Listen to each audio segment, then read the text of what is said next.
Friday night, another fun Friday night. Lacona, I hope I'm spelling it right, or saying it right, sorry, I'm not spelling it. Lacona, I hope I'm spelling it right, or saying it right, sorry, I'm not spelling it. Hello, France Michaud. Hello, Marky. Good evening. Asil, hello. Christina, hey, glad you're here. Oh, no, she's not here. Maybe she was, I don't know. No, it says invite Christina. Good evening. Yeah, we had a little pause. I had to eat something, you know. Yeah, I do eat. Hi, Fancy Nancy. Well, you go to a lot of my lives. Thank you for coming so frequently. I appreciate it. Good evening. Good evening. Good evening. We'll see where this goes. A lot of people go live on Friday nights, so our crowd may be a little more intimate. Did you have something good? Yeah, I had this the other night. I had this, it's a 3-bean chili, and I put it over top of macaroni noodles, and then I had a big salad.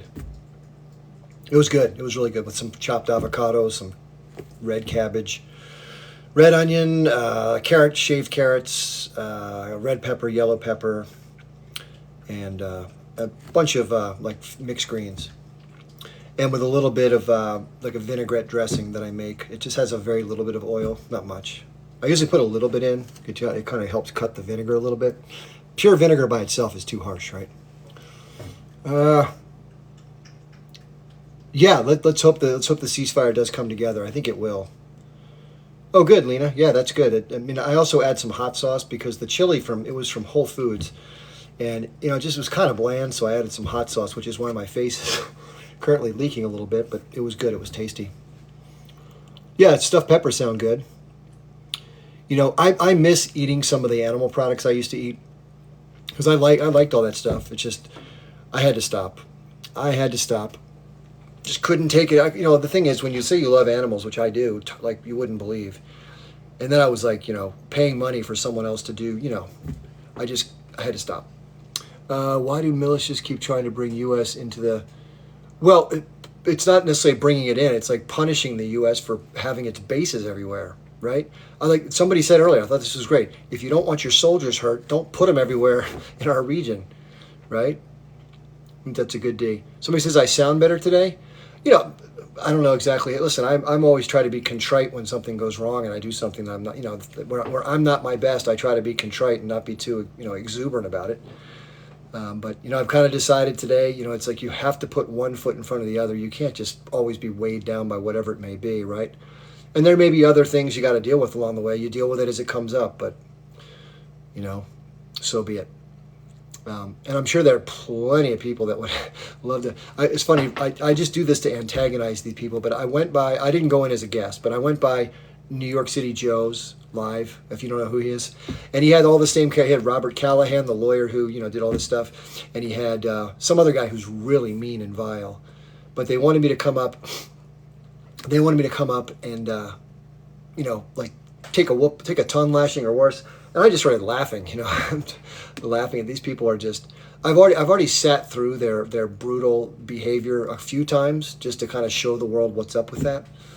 And the last thing I want to do is, you know, these people, they're so mean, man. I mean, they're like the mean girls at school that are chatty, you know, that whole thing.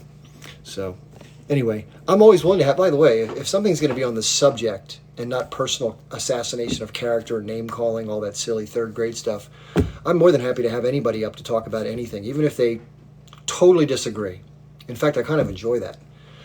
But for people that do the name calling and all they do is land on the anti-Semite card and all they want to do is tell you you're a bad human being because you disagree or that you can't possibly understand because you don't live there, all that stuff. Come on. I mean, I think people can understand U.S. politics or U.S. issues without living in the United States. Yeah, I mean, I think the other thing is by behaving in a certain way, you sort of just show by example what you're about in terms of how you comport yourself. And I never interrupt anybody, ever. I never raise my voice, ever. And I think to some extent, people think they're going to rile you up, right? Nope, not going to happen. And don't get me wrong. I mean, inside, like sometimes people say some stuff and you're like, oh man, that's son of a gun, you know, but again, getting a rise out, it doesn't help me to get angry. It doesn't make anything better. Ever. Yeah, when's the last time you were your best when you were angry? Right? I don't think that happens. Not always. Every once in a while, somebody will say, so like when that guy Robert Callahan was questioning my military service record, I think that's kind of a low blow. That kind of pissed me off. But again, if he does do a search, he'll find out that everything I've said is true. So somebody says I'm loud and obnoxious. Yeah, Lena, sometimes it's fun to be that way. It's fun to let loose sometimes. You know, it always feels good and to let your emotions take over, but it doesn't always work in our favor, right? So, but anyway, you know, listen, if the other thing about this process is I lay out a lot of criticism, right? I'm very critical of Israel. I'm very critical of the elements of Zionism that contribute to the things we're seeing and that we've seen. And fair is fair, right? So if I'm somebody criticizing those people who are pushing that, they have every right to criticize me back. I think that's fair. I just don't go after them personally. I mean, put it this way, though. I kind of did in a way, which is fair. I had recorded some of that stuff, and I put it out there. I didn't say anything. I just said, here are these people. Check it out. But so in a way, I kind of did put them out there, and so they're trying to do the same to me, which is fair. You have to have thick skin when you're in the public eye, right? Because you could get caught up in having hurt feelings every time somebody bashes you in the comments or whatever, right? In fact, I might be weird. I kind of like it when somebody comes at me. I kind of find it entertaining. It's like I like when somebody really says something really mean about it. I just kind of laugh like that's fun. One person said, this was when I was first new and I was looking in the camera, and they said, "You look like you're in a trance." I thought that was a good one. But no, it's all part of the growing process. And listen, you know, as hard as this is serious stuff we're talking about, but you can't take yourself too seriously, right? Otherwise, it gets all silly. And you know, and when you're not married to your points of view, and this is about the cause, right? It's no one person matters in all of this. It's the people of Gaza matter. It's funny, that live that I was just on, the guy was starting to say, he's only doing this for money. He doesn't give a shit. And I tuned out because it's always the same thing, you know, trying to disparage me. So the average live, I've told you this before, you get paid like 17 cents for 3 hours of work, and they think you're doing that for the money. And then if I do ever ask for like a donation or whatever, or whatever you want to call it, I always say, first of all, if you're in any way financially strapped, don't bother. But I mean, when's the last time you went to your job and somebody says, hey, you're doing that for money, aren't you? You're like, yeah, I'm doing work. I'm going to get paid, right? So it's that sort of silly stuff. But I'm not being paid by a foreign entity. If I do get anything, it's from supporters who are trying to help me limp along and do this more frequently. And I think that's fair. I support people in independent media.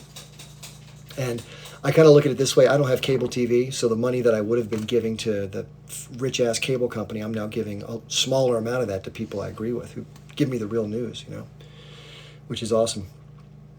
I will say this for those of you who enjoy your food. I mean, this is not to tell you what to do, because, of course, I've eaten everything my whole life, for most of my life, that I was raised, you know, normal American. But if you haven't tried this, when you eat food that is not filled with fatty animal fat stuff, which, you know, somebody mentioned stuffed peppers with turkey, and some of the lighter, you know, poultry is not as fatty as other things, but it's still, believe it or not, I didn't know this, still has a lot of fat. You'll notice a big difference in how you feel after you eat, and you don't feel weighed down, you don't feel tired. It's amazing. And the other thing about it is, I don't care, you know, most people could care less, but if you are somebody who wants to lose weight and you've struggled, which most people do, look into caloric density. Just type that into Google, caloric density. And that changed my whole understanding of food. I had no idea what that was. And I'll just quickly tell you, and then if you want to look it up, great. It's about, you know, for every pound of food, like if you put it on a scale, you know, a pound of something, how many calories are in it. And so, for example, lettuce or vegetables have only like 100 calories for every pound, whether it's the zucchini, which is more dense, or whether it's a bunch of lettuce or something in between. Fruit is about 300 calories a pound. And this is all average, right? Some foods are different. And then you have your beans and your legumes, which are about maybe 500 calories per pound. And then you have starches, which are between 600 and 700 calories a pound. And then you have other stuff, like even avocados are fattier. They're natural, they're plant-based, but they're still fattier. They're up the scale. So are nuts. Nuts are vegan or non-animal, but they also have a lot of calories per pound. And then oils. Oils are at the high end, like olive oil or other oils, whether it's avocado, it doesn't matter what kind. It's a processed product. It's about 4,000 calories per pound. So where does meat fall? Meat is about 16 to 1,800 calories a pound, so more than triple the beans and stuff like that. So I eat a lot of beans, and no, I don't get gas. For those of you who are about to laugh about that. But for the same amount of protein that I'm getting when I eat the beans, I'm getting 1/3 the calories for the same amount of protein. So that's an example of what happens. That's how the weight falls off your body. I'm relatively slender, not because I'm some exercise nut, although I used to. But I can't gain weight even if I wanted to because of what I eat. It just doesn't have enough calories in it to be that way. And the good thing is when you get used to eating, when you get used to it, it takes a little while to adjust, by the way. So because if you're used to the fat and the sugar and the salt that you're getting, it's like you're going back from the Cadillac to the bicycle, right? It's a big adjustment. But the cool thing is that, I a variety of beans, garbanzo beans, pinto beans, black beans, pretty much anything. Any kind of beans I like. Navy beans. I like bean soup, stuff like that. Do I stay hungry? No. This is the other thing about eating. You can eat more food. This is the other part about eating lower on the calorie scale. You can eat as much as you can possibly put down of whatever the types of food. I call it the big four. So you have starches, beans. You can put grains in if you want to. I don't do too many. I do a little bread here and there that's sprouted grain, but not a lot of grains. But mostly starches, legumes like beans, a little bit of nuts here and there, like some natural peanut butter, sometimes on a piece of sprouted grain toast. But mostly, just unprocessed natural foods that are very calorically light. That's it. And so the more that you eat, think about it this way: we evolved in the old days. We didn't have stores, we didn't have processed stuff, right? So nothing was concentrated. If you found honey in a beehive, that was probably the most concentrated thing you could ever get your hands on because it's done by an animal, it's processed by them, or by an insect, whatever you want to call bees. But in the other products, you didn't have stuff like apple juice. You had apples, and you didn't have olive oil. You had olives, right? And with the olive itself, if you crush it and get the oil out, you can then concentrate it, and then it's got more calories. But if you eat it in its natural form, it's got the roughage, it's got the fiber, and that reduces the way the body processes the concentrated food. It's just we didn't have processed foods that were concentrated, and that's the whole point. So if you're eating something, if you ever just think of it this way, if it didn't exist 20,000 years ago, and I know a lot of our stuff has been genetically modified so it looks bigger and prettier, but forget that. But the point is, if its predecessor existed 20,000 years ago and you're eating that, good. If you're eating something that came out of a factory and not so good. Now, things with minimal processing aren't that bad. So you can have like single ingredient or 2 or 3 ingredients that aren't bad. Like, for example, salted peanuts that are just peanuts that are crushed up. That's one ingredient. It's been processed insofar as it came out of a factory where they crushed the peanuts, but it's minimally processed. It's just something that was stuck in a jar, in a glass jar. But if you look at a box of Tasty Cakes, that's highly processed foods, right? Highly processed. Somebody's asking, how does keto work? Do you eat fat and protein? Keto is a short term for ketosis. And what ketosis is a natural body reaction to lack of certain things in your bloodstream. You go into what's called ketosis. Your body creates these things called ketones. And the idea is when you go into ketosis, if you're only eating foods that maintain the state of ketosis, your body will draw from its fat stores, and that's how you lose weight. It's good in the short term, just like fasting is, because the human condition 20,000 years ago, we didn't eat every day. We didn't eat sometimes for 3 days. And sometimes we didn't eat at all, or we ate well for maybe a week and then we didn't have anything. So that intermittent nature of food consumption, and this is the other thing you may not know, I didn't know this, the what ages us is how much we consume. It's like an engine. And the more you eat and the more your body metabolizes, the faster your body ages. Now, there's other factors as well, like sun and drugs, alcohol, cigarette, all that stuff. But that's why intermittent fasting, that's why humans were much healthier. Eating every single day is not natural. A lot of us eat when we're not even that hungry, right? It's dinner time, right? Oh, I better just eat. But really what we should do is graze and eat when we're hungry, right? Because that's what every animal does. When you get hungry, you go find something to eat, right? You got to do that. And the hunger is what drives you to go find something. You have to win or you're going to lose. So it's not a bad thing to do. So I have a very light breakfast, like maybe an apple slice of maybe peanut butter and whatever, maybe some oatmeal or something like that. Unprocessed oatmeal, just like the actual oats that I have to cook in a pressure cooker, and then some fruit. And I don't eat anything until dinner time. So my fast is generally speaking between let's say 7:30 a.m. until about 7 p.m., about 12 hours. And then I eat a medium-sized dinner, and then I go to bed and do it again. So I don't know if that makes it better. I think some people say they like to do it at bedtime until the next day at lunchtime and skip breakfast, whichever way. Yeah, listen, I'm not against animal products in that I think they taste really good, especially farm fresh stuff like eggs that come from hens that eat natural diet. The problem with the factory farming system is not just the horrendous way it treats animals. That's unforgivable in and of itself. So, but putting that aside, if you don't care about that, you probably do, but you may just look the other way and say it sucks. But I like this stuff, like most people do, and I just couldn't do that anymore. That's what changed my diet, and also needing to lose some weight. But if you look at the farm fresh stuff, it's got a much different nutrient profile. In factory farming, the animals are so crammed together that they have to be given antibiotics so they don't die. And a lot of animals do die anyway. And they're so crammed together, it's not natural. There's all this urine, especially with chicken, man. Chicken's disgusting if you think about how they're raised. And it's horrible. And so, listen, I've heard people say, I love animals. Like I go to these dog fests in my local town where they have these like gatherings for people who love dogs, and they're cooking chicken and sausage and steak. And it's like, dude, don't you see, like if people were to see dogs in a cage in China, and they're like those ones that get taken off the trucks, they're about to go through some sort of, people eat dogs. People are like, oh my God, that's awful. That's so inhumane. I got news for you. Pigs are no different than dogs. If you've never met a pig, they're just like, in fact, they're smarter than dogs in most cases. So maybe you don't want to, but once you get to know other creatures, they're all pretty damn cool, right? In their own, like, we just kind of somehow compartmentalize, like, well, these are farm animals, right? And none of the animal welfare laws that apply to dogs and cats, by the way, apply to farm animals. You can do anything you want to a farmed animal, and there's no repercussions within reason. I mean, people can accuse you if they catch you on film of cruelty, and you can lose your job, or you might get 90 days probation. It's obscene.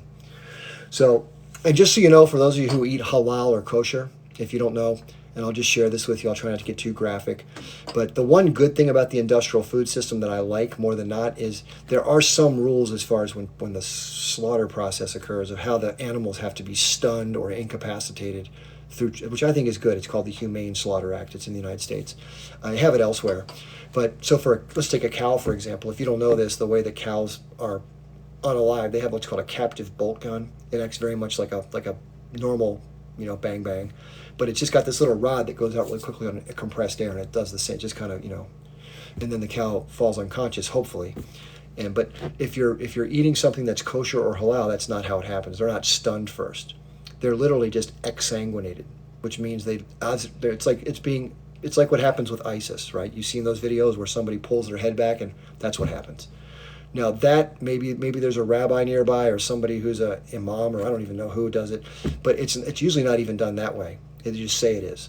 The animal just gets. I mean, it's just brutal, right?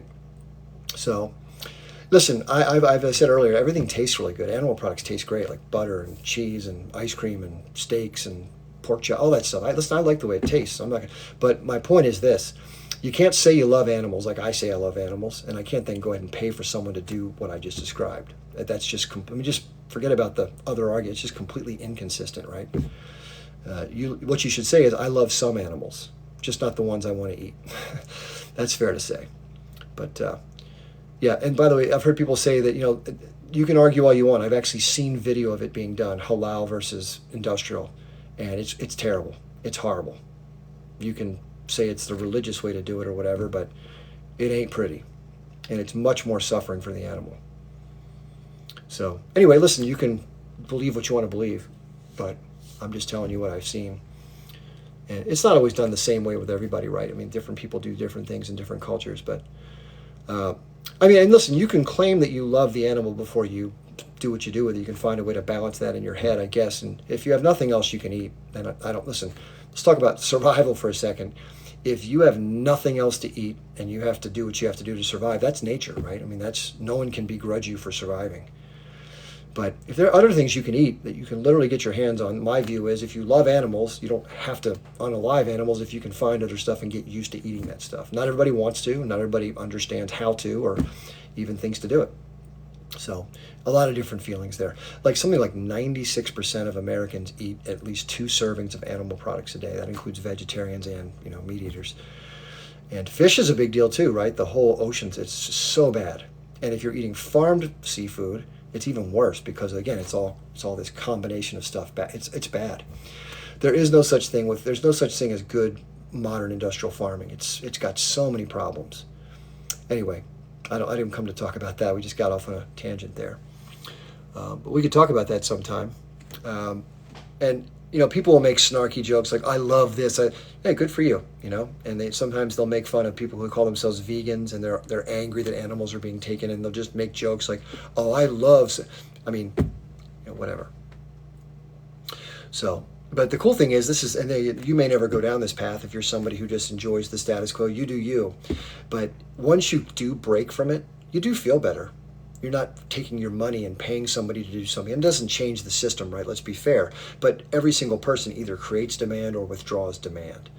And so obviously, if you have a system that's doing X numbers of animals per year, you're contributing a little less fractionally, but it doesn't change the system. That's why I talk about scale when it comes to politics. Same idea. So, yeah, it's unfortunate. And I think the American system is probably the worst in the world. And I think Gandhi said this: you can tell a lot about a nation and how they treat their animals. And I think that's the worst one I ever saw. Somebody saying, watch Dominion. I read a book called Dominion, which is bad. I read a book called Eternal Treblinka, which is bad.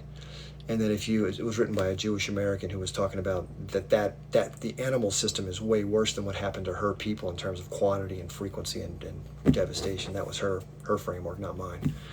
And then there's another one, documentary called Earthlings. And if you really, really have a tough stomach and you can put up with some really horrific scenes, it's like the worst of the worst of the worst. I couldn't even watch it past the first 5 minutes. It's really bad. It's narrated by Joaquin Phoenix, who's a vegan, the actor. Somebody says plants are alive too. Yeah, I agree. Plants have some sensory. I don't think we fully understand that. They don't have an autonomous central nervous system, as far as I understand it. And I don't know to what extent they feel pain. They may. But I do know that with a central nervous system, you have a lot more pain receptors. And when you have this part of your body cut and you're just like, stuff's gushing out of you, that's not so pleasant, right? Not so pleasant. Somebody says, what do you eat instead of animal products? I'll share that, Siamese. Thanks for asking. I'll tell you what I had tonight. How about that for an example? So I made a bunch of elbow macaroni pasta. And then I make about enough for 3 meals worth. And then I take a big bowl of that and I add in like a vegetarian chili, like a 3-bean chili, no meat. And I add a little hot sauce for extra flavor because I don't like it too hot, but a little bit. Heat that up.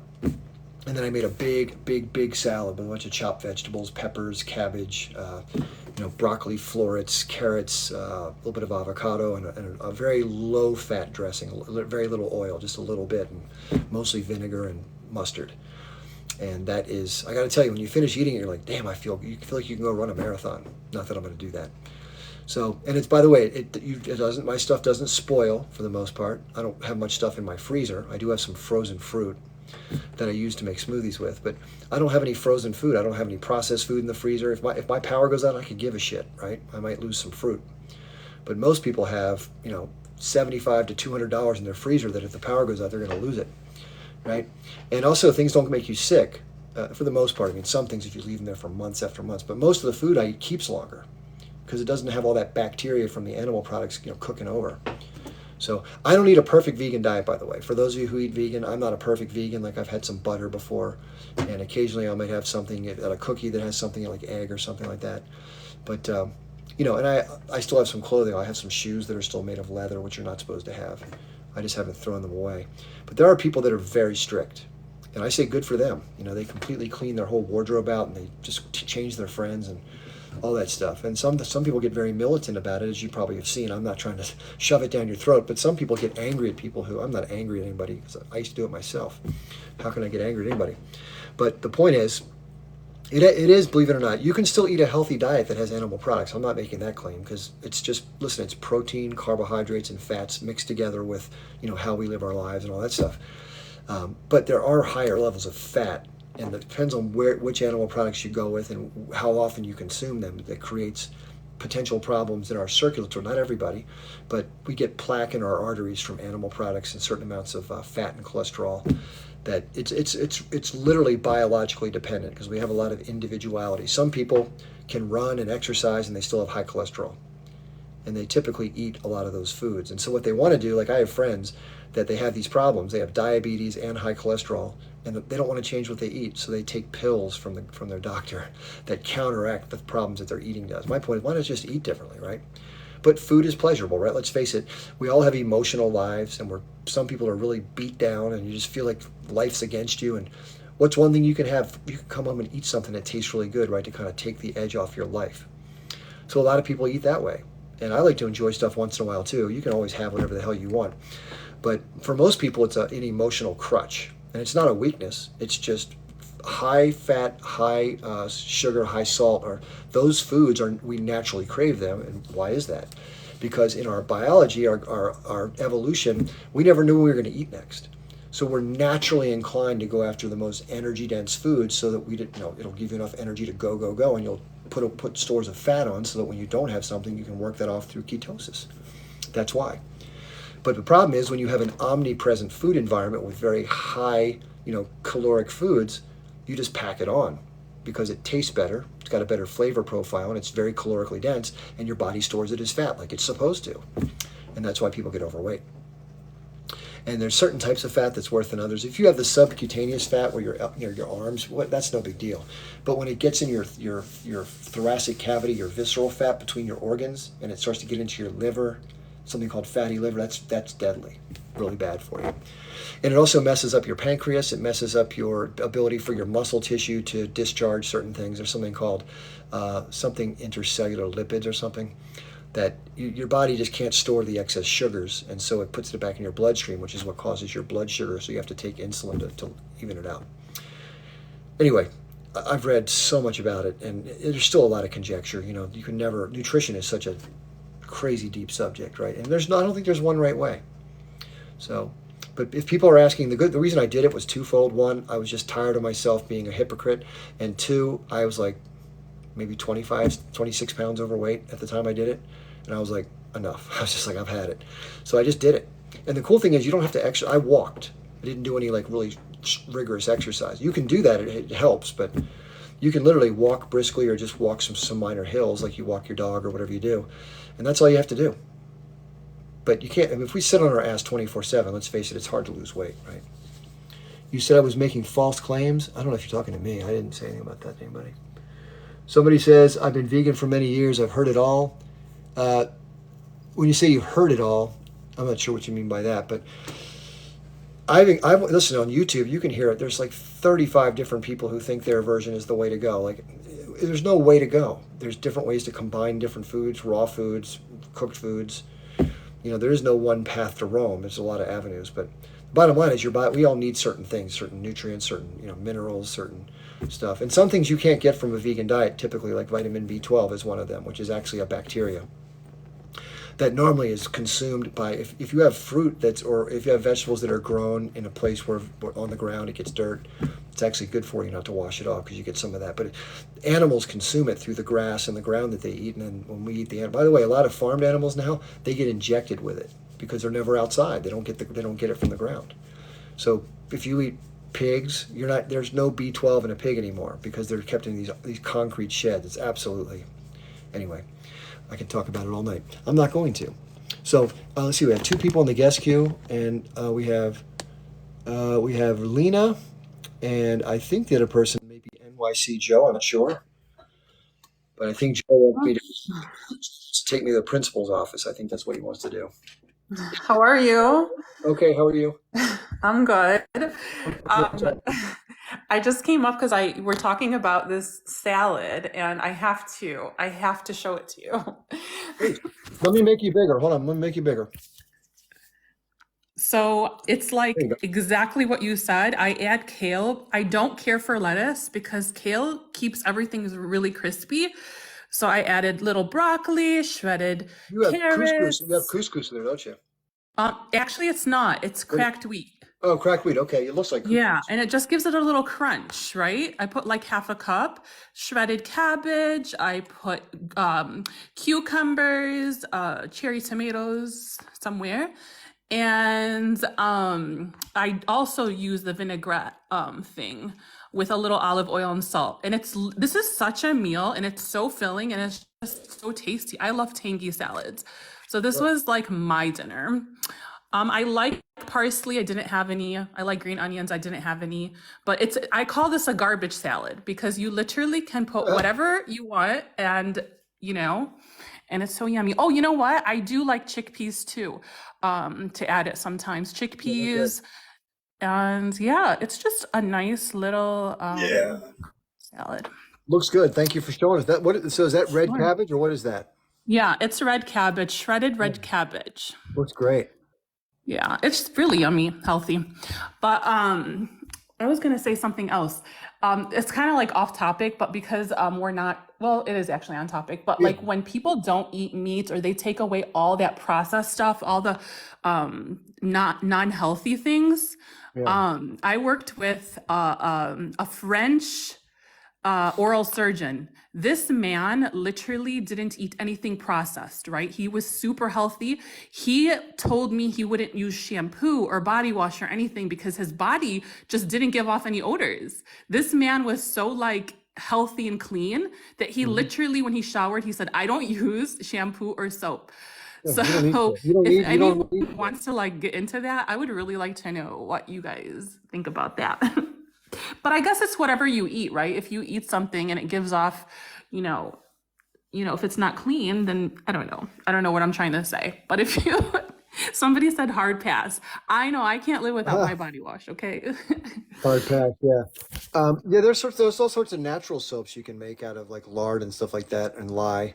I've seen them made like people who make their own candles and stuff. We had a couple classes like that when I was a student in school where they had to teach us in my younger years where they taught us how to make homemade candles and homemade soap and stuff like that. It's interesting. Yeah. Like the old days, yeah. Candles are it's actually cool. You just dip them over and over again until they get bigger. It's an interesting thing to make. Did you want me to? Let me see. We have some other guys. Did you want to say some more things, No, no, Lena? no. No, you could drop me. Okay, that's cool. We have another Lena that wants to come up too. So we Ooh, have another Lena. Lena Galore here. Lena Galore. Hey Hey, everybody. hey, what's going on? Not much, not much. I was looking at that salad, it's getting me hungry. Yeah, looks good. Yeah, my favorite salad is actually called tabbouleh. I don't know if y'all heard of it. It's this is from my Syrian side. I can eat that for breakfast, lunch, and dinner and never get sick of it. Mm. It is so good. You so basically all it is cracked wheat. It tastes like crack because it's so good. But okay, my cat ran away. But so it's curly parsley, tomato, cucumber, red onion. Yeah. You can add a little bit of dried mint. Um, the Syrians do that, but yeah, I don't Sounds really good. like that. Yeah, and then you put lemon juice, olive oil, and salt.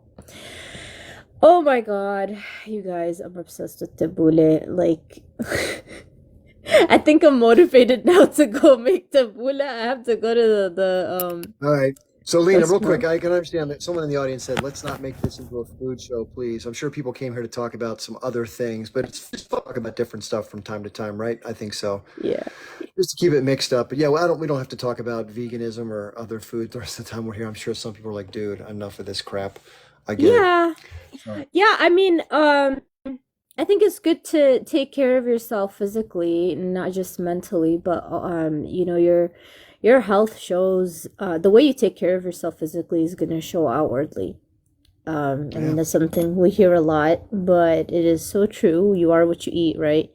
yeah, So yeah, I think especially during these times, and I say this to myself, I haven't even ate yet, but we got to take care of ourselves. And yeah, that starts from within, so yeah, I mean, there's all different types of diets out there. I've tried everything. Man, I've been lifting weights since I was 18. I'm 27 now. good for you. Um, yeah, and I went vegetarian for a year and a half. And then I was keto for 2 years, and then I did vegan for 6 months. That was Hmm. the worst. Yeah, you got Yeah. to be careful how you do it. You have to get all the right foods in. Yeah. Yeah. If you're lifting, you can be vegan. I'm sorry. You can. You can. You can. There's a ton of really, really professional bodybuilders that are total vegan. Yeah. Yeah. I don't know. I guess it depends on the person's physique, right? Like for me personally, No. I can't go without chicken. Maybe for yourself, but it's possible from an anatomical standpoint to do it and do it very effectively. But obviously, Yeah. I think most of the time what happens is we brought up eat a certain amount of things, we're used to it. It's hard to shift, and we come back. That's understandable. Anyway, speaking of not being a Yeah. food show, is there anything else on your mind about any of the other issues in the politisphere or anything else you got going on? Well, let's see, actually, I was on a live earlier with a journalist. It was really quite concerning, seeing just the situation. Not sure Yeah. if you guys heard an update yet or not, but journalists, their internet connectivity has been shut off both in Rafah area and also in Khan Yunis. A lot of lives were shut down at the same time, which is disappointing. Was on one of the lives. The journalist was in Khan Yunis, and he was in the middle. He was just basically showing the area. It was very, very sad situation. The whole time we heard the drones around him, and he was. I was just there trying to offer some moral support, and some Was he prayers. hit and unalive or something? What happened to him? No, no, he wasn't hit, thankfully. But that area was, I think earlier was hit. And there was another journalist that was out there. His name was Basim, and he was able to take him and his family down to Rafah. Thankfully, they're Hmm. safe. They're sleeping. They're just getting some rest now. And we were trying to tell him to go down to get out of that area because it's a little bit more active. We were trying to tell him to go to Rafah, but he was telling us, he's like, why? I mean, where am I gonna go? Everybody's, in danger, and Yeah. it was really a sad situation, honestly, to see this. But you know what? We have to stay strong for each other. We're all in this together, and it's a matter of time, honestly. This is something that has happened in the past. I mean, war is not something new, right? Yeah. So we just gotta stay positive. We gotta stay mentally resilient. I think that's key. I think the only way you can do that, in my opinion, and through my personal experience, is through religion and through God. Everybody has their own opinions, and I respect that. I 100% respect that. And I respect that. But it's just for me, I feel like for, let's see, 6 billion of us on this earth, we have some sort of connection spiritually, right? 8 billion. Yeah, but I guess you could say 7 billion out of the 8 billion believe in some sort of supernatural deity or have some sort of connection. Actually 7.5 billion. I don't know. I'm taking this to the top of my head, but I No, think no, it's a good question. That's a good question. How many people believe in a deity out of the 8 billion humans? Good question. I don't know. yeah. Yeah, so yeah, my point is just keep y'all self, keep yourself on point, stay disciplined, stay focused, stay strong. We got this. And I love you all, and I'll see you later. Thanks, Lena. Thanks for coming up. Thanks for sharing your food story as well, your food journey. Yeah, some people are talking about sharing recipes, which is really nice to do. Every time I found a good one, a lot of people on YouTube, I don't know if you follow any YouTube food stuff, there's tons of great content on food and all sorts of stuff. There's this new craze called the carnivore diet. I don't know if anybody here does it. And Joe Rogan's done it, or he tried it. And I think Jordan Peterson's daughter does it, and maybe even Jordan Peterson. Some people swear by it. Um, I think it's disgusting to eat nothing but like steak and eggs and butter and lard and no. By the way, you can lose weight. I understand doing it. The question is, what does it do to your insides? And again, I think it's bio individuality. Some people can get away with it. I think a lot of people don't, and it can cause issues. Now, some people claim that's not true. Most cardiologists who I talk to, who I've heard talk, say, no, not a good idea. Not a good idea. Anyway, I remember what Joe Rogan said. It gave him the, when stuff comes flying out of your backside without any kind of controllability. He said that happened to him. So anyway, I've never done the carnivore thing. I won't be a huge big meat eater anyway. I didn't like it. Some people love these big fat. No, no, no, no. I liked a little bit at a time. I don't know why. Anyway, here's what it is. Somebody says depending on your blood type. I didn't know. I don't know. There's something called the Atkins diet. Have you heard of that thing where you have these Atkins products? There's a guy named Stephen Gundry. Have you heard of him? Dr. Gundry. He says there's these things called, what are they called? He says that fruit and vegetables and fruit are bad for you because they have these, what is that word called? Anyway, he sells a bunch of supplements and products. The guy's rich. And yeah, lectins. He tries to convince people that that most plant food is not good for you. Like, I don't know, he says like something's okay, but these other 9 aren't or something. I think the guy's full of shit, quite frankly. But he's trying to sell. He's gotten really rich off of telling people, no, instead of taking this, take my $19 supplement. It's only $19 a week for you to have great health. If it comes in a damn bottle, it ain't great for you. I think, what is it? Hippocrates said, let food be thy medicine. You don't need to take supplements. You don't. None. Zero. Food has everything you need in it. So, yeah, nightshade vegetables like peppers, they're bad for you. He puts these peppers, no, they're terrible for you. Come on, man. Come on. Somebody says, can I talk about the Daniela Weiss video? She has been making videos focusing on Biden and Blinken.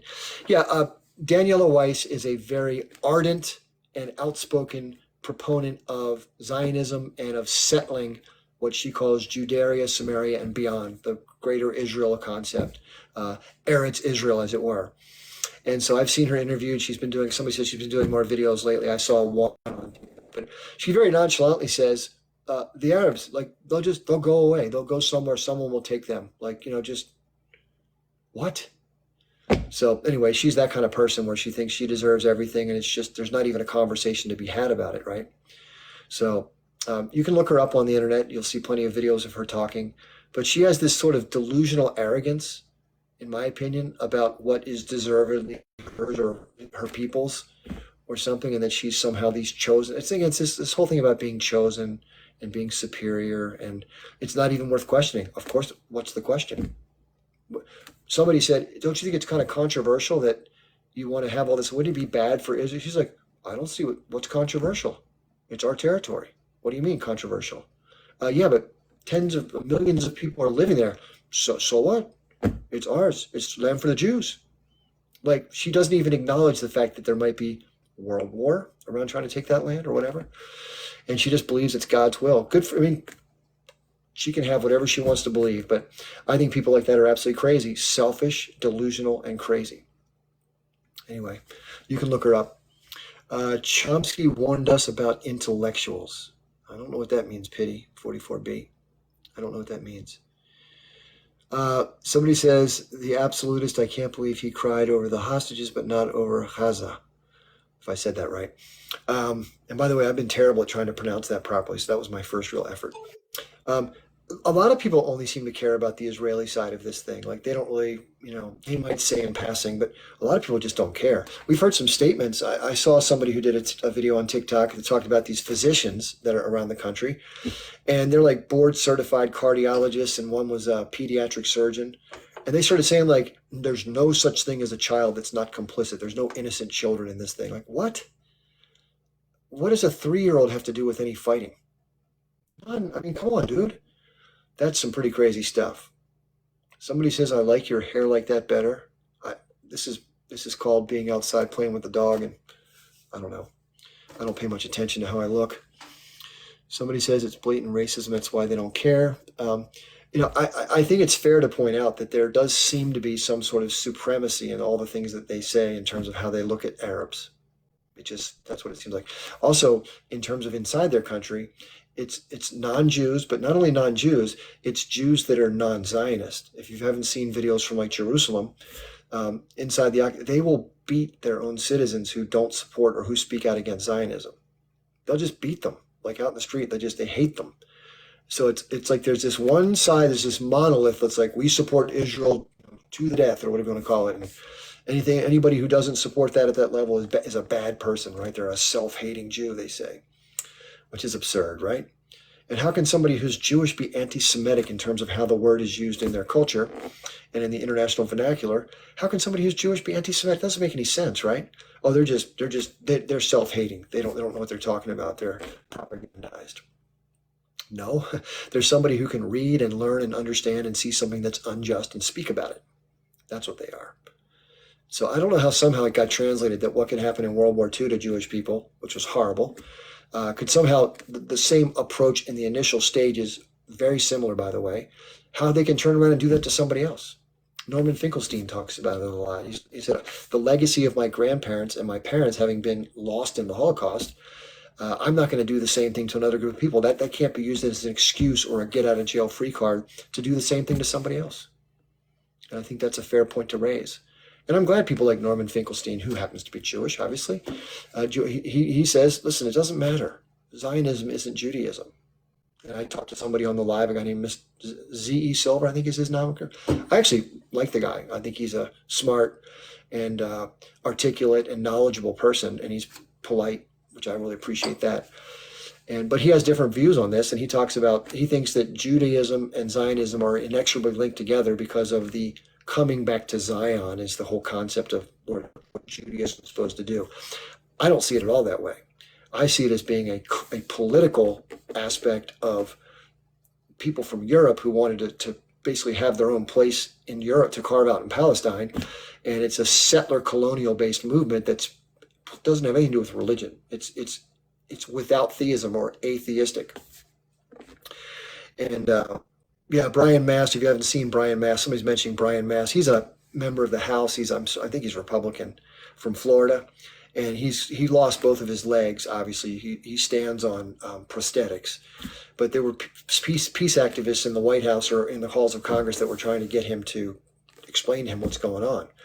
And he just said, nobody's in, same old talk, this Israel has to defend it, the whole 9 yards, this is the thing. If you don't know much about people in Congress, you think they're these really well-educated, they're not.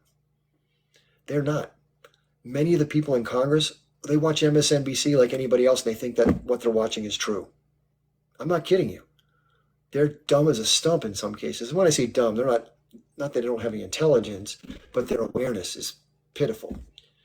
So he says, what's going on in Texas? I'll try to explain that. So in Texas, there's a big battle between the federal government and the state of Texas. So why is that?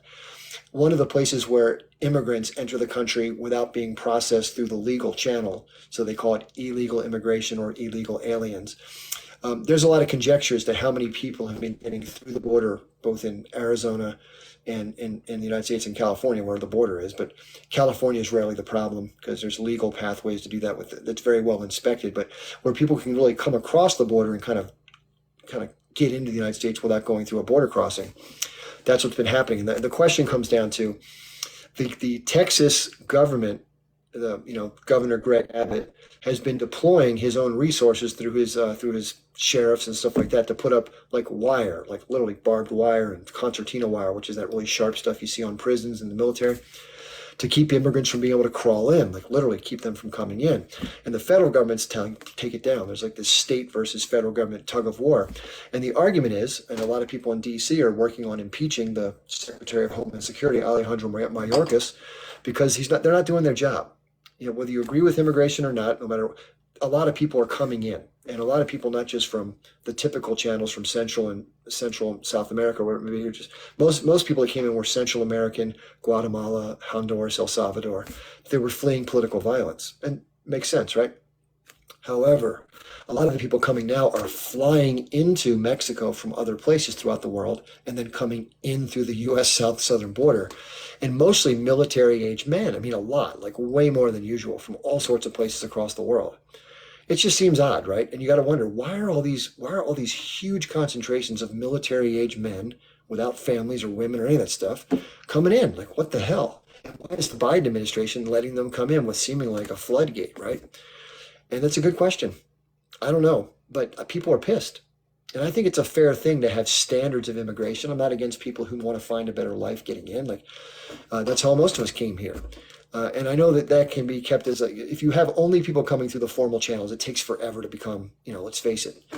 But if just from a public safety standpoint, you just don't know who's coming across, especially when you have a preponderance of men coming through in between the ages of like 18 and 30. So I think it's worthy of discussion. And I don't know if everybody coming through, I'm sure not many are bad people. Most people are just like you and I. but there's got to be some coming through just out of the sheer numbers of, out of every 1,000 people, you got some people that do stuff like that. It's fair to have, some controls and not just have it be helter-skelter, which is, it's very chaotic right now. So the tug of war is the Greg Abbott, the governor of Texas, is saying, listen, if you're not going to do your damn job, if you're going to let all this come through, we're going to do something about it. Because who has to deal with it? If they're coming into Texas, where do these people go? They go into towns in Texas. It causes havoc. We talked about the immigration of people from Europe who were Jewish coming into historic Palestine. It upsets the balance of local communities, not so much of who they are, just there's lots of different people now that weren't there before. Same thing with America. These immigrants come into Texas, and it's problematic.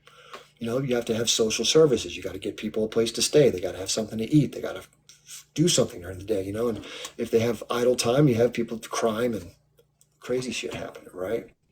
So some are arguing, again, I don't know, but it just crossed my mind, is like, why are all these people of military age coming in? Like, what could be the purpose of this? Is it just by accident, or is there something more to it? And here's my thought. Again, I don't have anything to substantiate this, but this makes sense to me. It could be twofold. One is you can give these people the right to fill out a ballot. If they have like a worker's permit or whatever they have, they can vote, which doesn't make any sense. Why would somebody who's not a naturalized U.S. citizen be able to vote?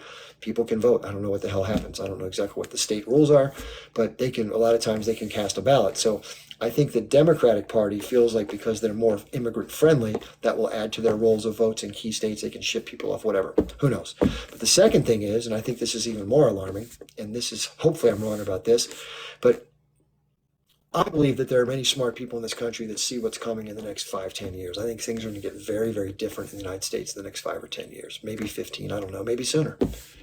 And so think of it this way. If you have a military that's staffed primarily by the average citizen, American, or police forces, whatever forces you have, both military or, civilian, if there's ever an uprising internally, possibly, if people know each other, if you're in the local police force, you know your cousin down the street, you're not going to go down, if there's a protest, you're not going to go arrest your cousin or hurt them, at least not presumably. But what if somebody doesn't have any connection to the community? What if you're somebody who's hired into the military, National Guard, or police force? You don't care about Jane Smith or John Doe. You don't know them from anybody, right? So you got an order, go do X, Y, and Z, whether it's to do something more crazy or whether it's to just grab, they're going to do it. They're getting paid to do it, right? They don't have any allegiance to the community. That's a guess.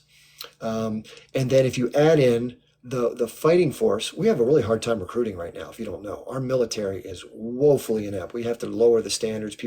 Kids are overweight. They're not really interested in serving in the military. You have to give them all these bonus incentives, like $15,000 cash and pay your whole college, send you to the moon and back with Jeff Bezos, all these promises just to get you to join the military. Well, if you have tons of people who are out of work and they're hungry and they'll join the military, right? Hey, you're going to give me a place to stay and you're going to give me a life, join the military.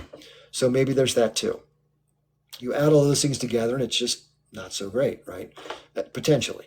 And so there are a lot of people that are concerned about it, and some people are backing. Now, here's the other part that I just learned about. I don't know the extent of this, but it sounded pretty amazing, that there's this whole convoy, like this massive amount of people that have sort of been conjured up to be supportive of trying to stop this problem from perpetuating itself. I mean, like 1,000 vehicles, truckers, people with pickup trucks.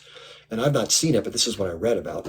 And they're coming in to try to be supportive of this effort to stop the flow of this problem we're talking about.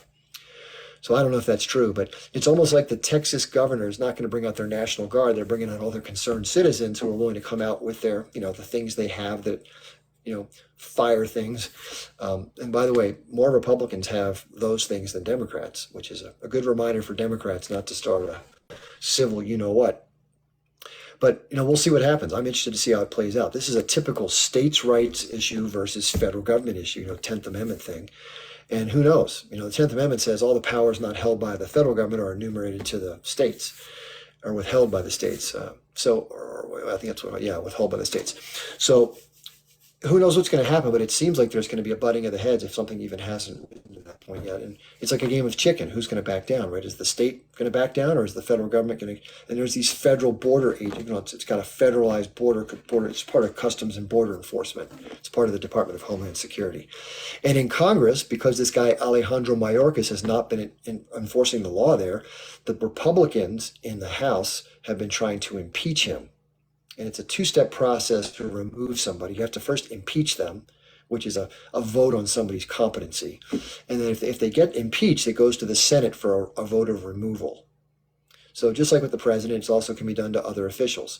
So impeachment and removal is a constitutional process that's built into our constitutional system, but it rarely takes the second course. Very rarely. Oh, Andrew Johnson, the president that was won after Lincoln, got impeached and removed. It's very rare to have happen. I don't know how many. That's the only time I've ever heard of it. I think there was one other congressman or senator it happened to in the past, but very rare. I'm sure Dr. Liam O'Mara can tell us because he's got a brain that remembers everything in the world. Do me a favor. We have about 122 people here. We're about an hour in. Can you please tap? Some people are doing it. Can you please tap on my head to like the live, please? Let's get us up to like 30,000 likes, hopefully. And then the other thing you could do, if you don't mind, the TikTok normally will put my little blinking face when you come on to your forum. They're not doing that. So a lot of people will say, hey, I didn't know you're going live. What happened to your live? Well, I was going live. It just doesn't show up to people. So if you can invite people in your list, they'll get the notice rather than, not getting it. So if you don't mind doing that, all you have to do is hold down my face for like a half a second. A list will pop up and then just tap invite. And every time I go to somebody's live, that's the first thing I do. If I'm going to stick around for a bit, I'll tap, get like 200 likes in. I'll do the invites, and then I'll press on that little orange heart up here. And the orange heart, I think, is like 2 cents. It does cost something, but it increases the engagement with TikTok. So that there's like 3 or 4 things you do, like it takes 10 seconds, and then it increases the engagement. I don't even know how TikTok works, just to get on here and talk. But anyway, so we have to have some questions coming in because I'm happy to answer questions. I always enjoy interacting with the audience. Of course, I can go off into any number of subjects and just talk forever, as you well know. Thank you for sharing the live. I appreciate that so much. Wow, I'm so ready to go. I'm not sure what that means. Let's go back and check some comments. So I don't know what's going to happen. I mean, these kind of things can spur constitutional crises, right? What's going to happen? I mean, is there going to be some kind of interaction between these private citizens and the National Guard of Texas with the federal government border agents? I don't know. Are they going to physically stand in the way of the border so these people just can't come in anymore? And are the U.S. federal border agents going to move them out of the way? I don't know. That's what we're trying to figure out. And so I am curious to see what happens. And I find that interesting. Those kind of things I find normal U.S. politics, I really don't pay much attention, but that kind of stuff I think is interesting. So I don't have regular TV, so I can't turn on the news. I could go to, MSNBC.com and watch that crap. Anyway, thank you for sharing the live. I appreciate that, Queen. GMA, that's awesome. Thank you. And the other thing is, there's a little gold star in here. I don't know I think it's at the top, where you can be like a member here. And I appreciate that. But just so you know, if you do a membership with a content person on TikTok, TikTok keeps 70%. So if you do $6 a month, TikTok keeps $4.20 for their business, and the other $2.80 goes to the content creator. That seems a little top heavy to me, but it's their business. But if you want to donate and help me out, but you don't want to have them take 70%, which is, hopefully you think that's not a great deal. There are ways in my bio. If you go to my bio, it's a link, says Linktree. And if you go down, there's a $5 a month Patreon, which I think I keep most of. I don't know exactly how much, but most of that. And then there's also some one-off things like PayPal and Cash App and whatever. People accuse me of doing this for the money. I mean, come on, man. I mean, if I wanted to do something for money, I wouldn't be doing this. I mean, this is almost impossible to make money. It's really it's not the greatest way to make money. But, I'm not doing it for the money, so that's the point. But I do have to survive like the rest of you, so that's why I ask. Okay. Does anybody want to come up as a guest? I would love to have a guest come up if anybody wants to share their thoughts tonight. Shaquille, you were trying to get in earlier, weren't you? I'm going to bring you up or invite you up because I think you were trying to get in and you didn't make it in the last time. I had to leave before you came up. So I promised you I would bring you up. So I'm just sent you an invite if you want to do it. Hey, how you doing, Chip? I'm okay. How are you? Yeah, very well, thank you, very well. I didn't realize it's 2 a.m. gone in the morning here in the UK. One quick, Shaquille, one quick. Somebody asked a very interesting question. How did you retire with no sleep? First of all, I'm not retired, but I don't buy stocks. I don't know if you know much about my story, but I don't believe in being a part of the American capital system as far as profiting off of the stuff that corporations do. So I don't have a portfolio like most people do of retirement. So I'm going to be working for a while. I'm okay with that. I like working, but that's Israel and Malaysia. That's what I'll answer you with. So, but I don't know. How do you go to bed without a conscience? Ah, gotcha. Go ahead, please. That's a good question. How do you go to bed without a conscience? I'm just kidding.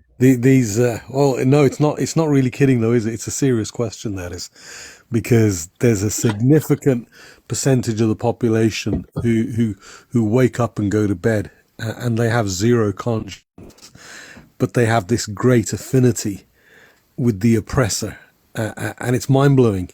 You know, Stupid. they Oh, we're still there, yeah. They have this great affinity with the oppressor. Why? Because the media told them so over decades of all the brain conditioning. And the problem is so many people struggle to break free from the brainwashing, the mind conditioning. And but luckily though, more than ever before, people are waking up at a massive rate. Also, just wanted to comment, Chip, the US has bombed Iraq, 85 sites across Iraq and Syria, and I understand they're hitting Yemen as well. And these countries have got nothing to do with any of this. Iran's got nothing to do with any of what's going on in Palestine. It's all a load of rubbish. The Israelis for decades, Netanyahu, real name Milakovsky, okay, he's been calling on the US to sacrifice their soldiers to take out their enemies in the Middle East, so that when they start expanding and stealing more and more land as part of their Eretz Israel project, they have less military opposition. The Israelis know they haven't got a chance, a cat in hell's chance against Iran. Iran is just way too big and too powerful to take on, and the only country realistically with any chance to militarily take on the Iranians would be the USA. And so, there's a saying we have: the Israelis will fight to the last drop of American blood, which is what Yeah. they did. Which is what they did in Iraq. Netanyahu had been lobbying the USA for years. I mean, there's even speeches of him recorded.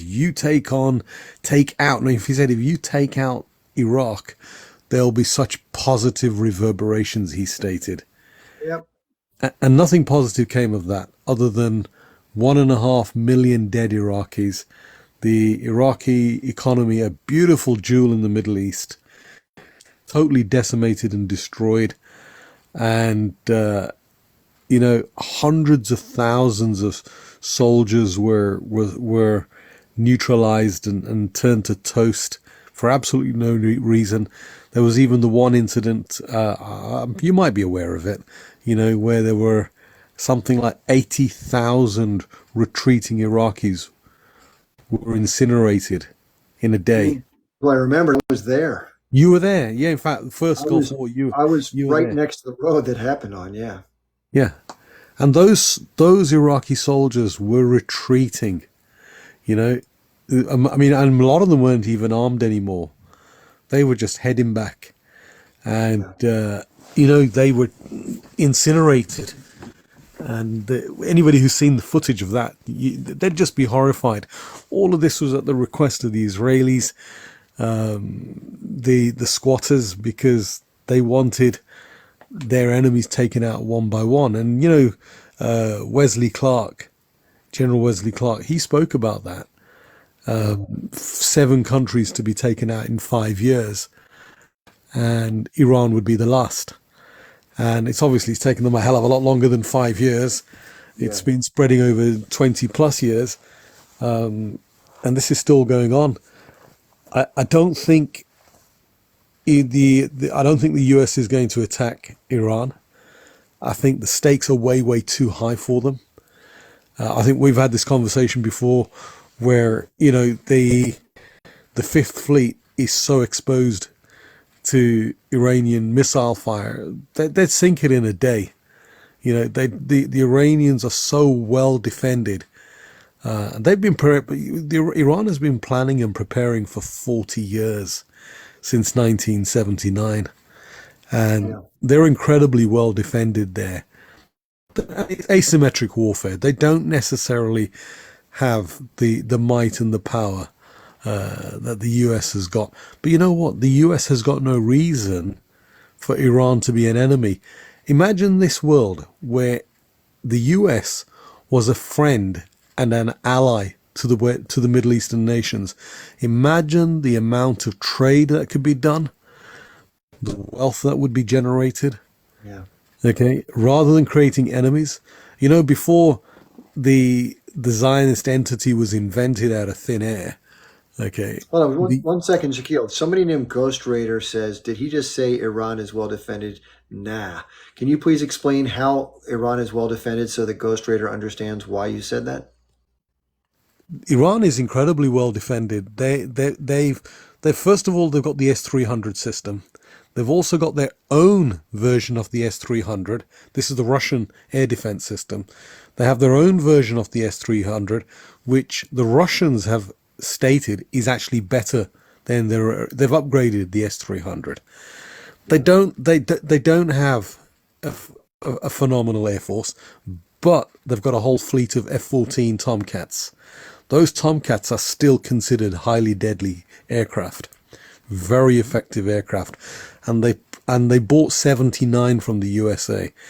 Iran is the only country in the world to ever buy F-14s at that time, back in the late 70s, and they were delivered in 79, and they were like the state-of-the-art aircraft, and even to this day, those are still considered very effective, very deadly aircraft. And the air defenses that the Iranians have got, they have absolutely everything. The whole coastal area, the whole Strait of Hormuz is incredibly well defended. And if they wanted to mine the straits, the Americans couldn't do anything about it. They wouldn't have the capacity. Sorry to cut you off. You know, Hold on, Ghost Rider. We have an orderly system we do here. You're welcome to talk, but Yeah. let me give Shaquille a turn to finish. Thank you. Yeah, and they also have a massive fleet. In fact, they've got a very large submarine fleet, not giant subs like the Americans and the Russians have got. They've got a huge number of mini subs. These mini subs are incredibly dangerous. They're very hard to detect, and they're very effective. And the Americans know about this. And just for our Mr. Ghost here, the Pentagon did war game simulations. And the war games, and this is going back, I can't remember, about 10, 12, maybe it might have been 15 years ago. And this was at a time when the Iranians don't have the weapon systems they have today. And the war games created a loss for the US. Within the first 48 hours, the casualties for the US was 10,000. The Fifth Fleet was sunk. The Pentagon planners said, "Go back and do it again." And this is all documented. You can locate this information very easily. The Pentagon planners were told to go back, and I think it was Rumsfeld at that time was saying, "Redo it and create a win." Whatever they put into the system, it just kept throwing up an Iranian victory. Okay. Yeah. And part of that problem is the long supply lines for the US. They're a great distance from their home territory as well. So the Iranians are not going to be the easy pushover that we think they are. They're the fifth biggest missile power in the world. They have an indigenous missile production industry. They've just proven, after General Soleimani was attacked, how accurate their missiles were when they hit the American air base. And they hit individual buildings with pinpoint accuracy from, I can't remember what the range was, about 1,500 kilometers or something like that. So they have got very, very good capacity. I want to do this. Thank you for sharing what you said. I'm going to get Joe on next, but Joe, real quickly, I'm going to give Ghost Reader about a minute just to respond to that. It's referenced in it. Real quick, just 1 second, Joe. Thanks for being patient. Ghost Raider, thank you for being patient. What would you like to say in response? Okay, you said the F-14 Tomcats are deadly. They're really not actually. Have you seen the F-35s, F-18s, F-22s that we have? If you look at it, there was two F-14 Tomcats that were in the air, and there was one F-35 that was in the air. If you look at it, that F-35 scared off two F-14 Tomcats. It was an Iranian jets, but they got scared and they were trying to shoot a drone down in the United States. They got scared, left. So if you look at it, the F-14 Tomcats don't have this stealth. They don't have the movement like we do. They don't have nothing like that. But it's just all about their missiles and their machine guns that's inside the plane that will probably take us down. But we have most of the movement here for us, and we have a bunch of research done too. If you look at it, our research pretty good. Boom, boom, we're good. But the F-14 Tomcats are really not deadly at all. What do you think about the claim of the surface-to-air missile systems that are battle-tested and highly improved from the Russians? I don't know. Like, Russians and Iranians missile defense is all right and all, but what is that? Ukrainian. I don't know which one it was, but there's a Ukrainian missile defense. It's pretty quick. It destroyed one of Russia's battleships ever, one of the biggest, one of the best out there ever, and it destroyed it. It sits there and it's like 5 feet from the water and it goes pretty low. So I think the Ukrainians' air defense missiles are much better than the Russians, the Iranians, and Chinese better because it has a lot more movement. It can sit there and go right on top of the sea, like 5 feet from above it. So the Ukrainians are much more better than Russians and Iranians.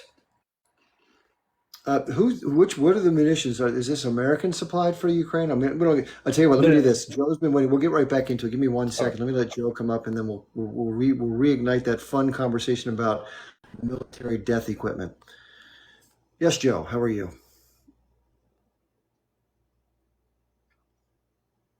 Hello. Maybe you need to unmute, Joe. I can't hear you. If you can hear me. Can the audience hear Joe? I can't hear Joe. Anybody hear Joe? He's unmuted, but we can't hear him. That's what I mean. Yeah, I'm trying to see if the audience can hear him. Sometimes the audience can hear, but I can't. So yeah, somebody says, so Joe, for some reason we can't hear your audio. If you can hear us, if you do this, if you exit TikTok and like close TikTok down, reopen it, and then come back in and re-request, that should do the job to fix it. So I'll do this. I'll take you off for now, and then we'll. So real quick, now Ghost Raider, I will tell you this. I do not know a lot about what the subject is we're talking about as far as ins and outs. I'd have to go and Google it. I depend on people like Scott Ritter and Colonel Douglas McGregor for these kind of things. I'm not an expert, even though people have accused me of claiming to be one. So with that said, what else and by the way, you said they're not that good.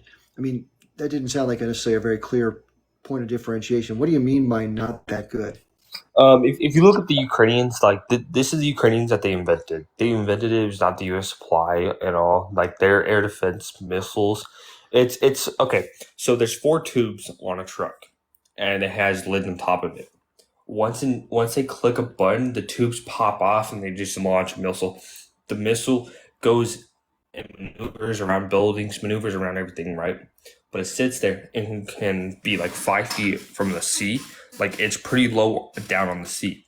It hit one of the Russian ships during the war that's going on right now, but it destroyed it, sunk it. And there's a video of it, of the little rocket hitting the ship in the sea, and they sunk it. It hit the very front part where it needed to be hit, and boom, sunk that thing. Are we talking about the Russian ship you referred to earlier, the Russian battleship? Yeah, I'm talking about that one. It sunk it pretty much, and that went much better than the Russians and the Iranians if you look at it. Because if you look at Iranians and Russians win, they can't you can't compare it with each other at all. But you can compare the maneuvers with Ukrainians and Russians and Iranians. You can compare those and all, but they don't have the rockets and they don't have the system like how the Ukrainians do, where it can sit there. You have the sea level, and then you have like 5 inches above it. Okay, if you look at it, boom, it does a lot, and it took it down in like 5 minutes, and they were testing it for about 2 to 3 years, but they did pretty good on it. Let me ask you this question, because somebody in the comments made a point that I thought was excellent. So they said, well, what does Iran have that the U.S. doesn't? I thought this was a great answer. It says Russia and China as allies. Do you think that if there was a conflict and that Iran was directly involved, let's say it wasn't just Hezbollah or the Houthis or whomever else, do you think that by the U.S. engaging Iran directly, that might draw in Russia and China, which would be probably our worst nightmare? Yeah, if you look at our Navy, look at our Air Force, we have one of the top navies. If you look at the Marines, pretty good. First one to go in, last one to go out. They're pretty good with it. Army, too, pretty good. But if we sit there and go to war with Iran, and we went to the nuclear war, Russia has good nukes and all. China, their military is corrupt. They have water in their missiles or whatever. They won't be able to do anything about it. The only two people that would be able to do anything about it is Iran and Russia. And Did you say that China is ineffective because they have water in there something or other? yeah, Chinese military came out and said their military is corrupted and they have water in their missiles, not fuel. They took the fuel out and put water replaced in there. If you look at it, the Chinese military said that all, and it came from China, directly from China, and their military is corrupted. They said. So I was like, oh, okay, good enough. China's military is corrupted, but back to what I was saying. I did not hear that. Okay, I'll have to look into that. No, you're good. I'm a bit puzzled with water in. What were you saying? Real quick, let me almost hold Sheila 1 second. Let him finish, then we'll let you come up. Please continue real quick. About another minute or so, 30 seconds. If you want to wrap I was about to finish it. But if we went to war with Iran, we have NATO. We have the UK, the Royal Navy. Then we have the Royal Air Force. Then we have Italy, the Navy. Of Canada, the Navy. We have all these navies. If you look at the Operation Prime Mantis of United States Navy, if you look at it, we took it down in 8 hours of Iran's Navy. But if we went on the sea, NATO would jump and help us too if we went to war.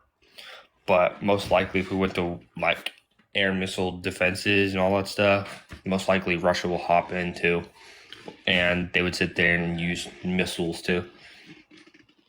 All right, let me do this. Let me put it on pause for a sec, and let's let Shaquille. Give me 1 second, Shaquille, and I want to say one quick thing, and that is, I don't know a lot of this stuff that's being talked about. I wish I knew more. I feel a little ignorant. But just in terms of general readiness, the U.S. has a lot of military bases and a lot of military personnel. But in terms of their readiness, I don't know. Somebody made the comment that the U.S. hasn't officially won a war in a long time. This is one point I want to bring up. Everybody said, we won World War II. No, we didn't. No, we didn't. The vast majority of the fighting that degraded the German machine was done by the Soviets. They won World War II.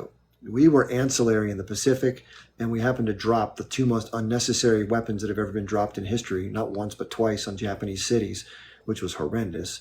Just to give a message to those who did such a good job in World War II fighting the Yazis. So anyway, I don't know. When I always hear those points raised that, the U.S. has not had a good run of it, right? Korea, nope. Vietnam, nope. Gulf War, not really.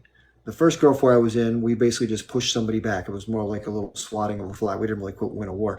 Now, the Iraq War was not a fair fight, right? And what the U.S. did was amount to 20,000 war crimes with what they did as far as dropping stuff on Baghdad. It was horrific. And I'm embarrassed that we did that, quote, shock and awe campaign. All right, Shaquille, I'm going to bring you up to share what you want to share as far as a response to what Ghost Raider. By the way, let me ask you this. Are you open to pronouncing the country of that you've been referring to pronounce their name the way that they would prefer us to pronounce it, or do you want to keep pronouncing it the way that you're pronouncing it right now? Who, Ukraine? No, the Iranians. Iran or Iran? I Yeah, say whatever. Iran, like here's your ear, and then a guy named Ron Yeah, is Ron, so it's Iran. That's how they like to be called. I don't know. That's fine. I just call it Iran, whatever. But that's how I say it. All good. Okay, let's go, Shaquille. What do you want to say back to that? First, I was a little bit puzzled about water in the Chinese missiles. I don't understand any of that. I'm not aware of water being added into any type of missile. They're either liquid fueled or they're solid fueled propellants in the rockets. So I don't know where water comes into it. You are right that the U.S. Air Force would massively overwhelm any Iranian Air Force at the moment, because their most advanced aircraft are the F-14s, which they've done upgrades on, by the way. All the avionics are upgraded avionics. Now, the thing that the Iranians have worked mega hard on, knowing they have a disadvantage with their naval forces and their air forces, is their missile defense. Their missile defense systems, the Russians have even been buying from the Iranians. And we also know that the Iranians are very advanced when it comes to drone technology. The Russians are buying heavy missile systems and drone systems, and the Iranian drones are incredibly cheap and incredibly effective. Very effective. They've got brilliant loitering drones that can loiter for a day and beyond, and then find their targets and go in and destroy targets. And the Iranian missiles have been used to totally smash howitzers. Now, the howitzer, it's a big, heavy piece of equipment. And these little drones are so effective, they totally dismantle those drones. Those howitzers on the ground, and other heavy towed artillery as well. And they've been using the Iranian drones for that, the Shahid drones. The defenses, they've been building them for 40 years, knowing that the Israelis will not stop. They'll keep demanding, because Iran is the one nation that will step up when it comes to defending other oppressed nations. They've always spoken up, whether it's Venezuela, or whether it's nations in Africa, and in particular the Palestinians and the Lebanese, because the Israelis have used Lebanon and Palestine as their stomping ground. But it's also very telling. Biden hasn't attacked Iran, and yet the finger's been pointing at Iran. You got this lunatic Lindsey Graham, who wants to drag the US into World War III because he's such a big stooge for the Israelis. And people don't understand what war is. When there's a war and it's on the scale between heavily armed countries, this means the unalivement of huge numbers of people, way beyond the scale of what we're seeing even in Ukraine. And Ukraine has, Ukraine has cost over 600,000 lives in less than 2 years. And if this goes on and if there's people out there cheering, thinking they're carrying the flag for the US, and pushing for war, that's not patriotism. A patriot is a person who calls for peace, who does whatever he can to de-escalate and protect his citizens, not put his citizens in harm's way. But for those Americans who are still rooting for the Zionist entity, you have to remember this. They're demanding your brothers and your sons and your daughters go in harm's way, not their own, because it won't be theirs. It won't be theirs that are on the front lines. It'll be Americans, just like it was in Iraq. You lost a lot of people in Afghanistan and in Iraq. Why? Because the Israelis were feeding the American public and the treacherous Israel First lobby feeding the American population with lies and propaganda and funding politicians and their campaigns, their political, providing political donations so that those politicians or your senators or whatever you call them, like we have MPs, members of parliament in the UK, they cravenly then push for policies that serve only the interests of the Zionist Israel, the terrorist state. Okay, because these are people who've sold their souls. So you've got to be very, very careful when you support these people, because what you're doing is you're pushing for your own people to come into harm's way. Because when in particular, Iraq, we've got to remember, Iran is not Iraq. Iraq wasn't capable of defending itself. But the Americans know Iran is very capable of defending itself. And this is why to this day, there's never really been, apart from the incidents in the early 80s, when there was a confrontation, and the Americans, I can't remember the USS Vincennes, they shot down an Iranian airliner and claimed that it was, it's a huge plane. Almost 300 people with dozens of children on board were totally, they were murdered. And the captain of that ship was then given a promotion and an award. He was awarded. Okay. That was a blatant massacre, because there's no way you could, at low altitude, confuse a passenger airliner with a fighter jet. It just wasn't possible. Okay. There's enough, you could see even by sight. It was at such a height that you could see by sight that is a passenger airliner, and it's just one of the many daily flights that were crossing over the strait. And the Americans, unfortunately, they blew it out of the sky and killed almost 300 innocent people, and that's a war crime.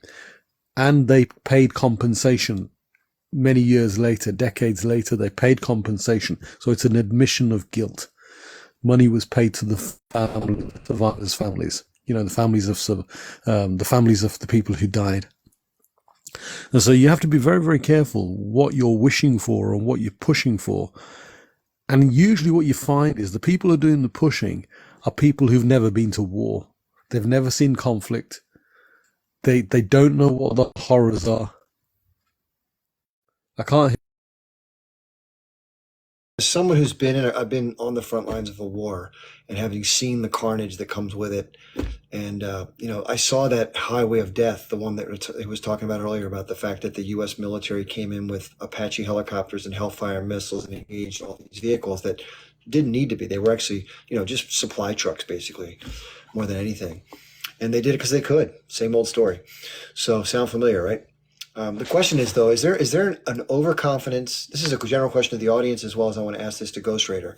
Is there potentially an unwarranted overconfidence and arrogance on part of the U.S., decision makers, or maybe even the citizenry, or both, about the capability and effectiveness of the U.S. military? Because people say things like, "Oh, we'll turn them into a glass. We'll turn them into a desert. We'll make a parking lot." That whole talk. So, what do you think, Ghost Raider? Are we overconfident and less capable, or are we certainly capable, and the confidence is warranted?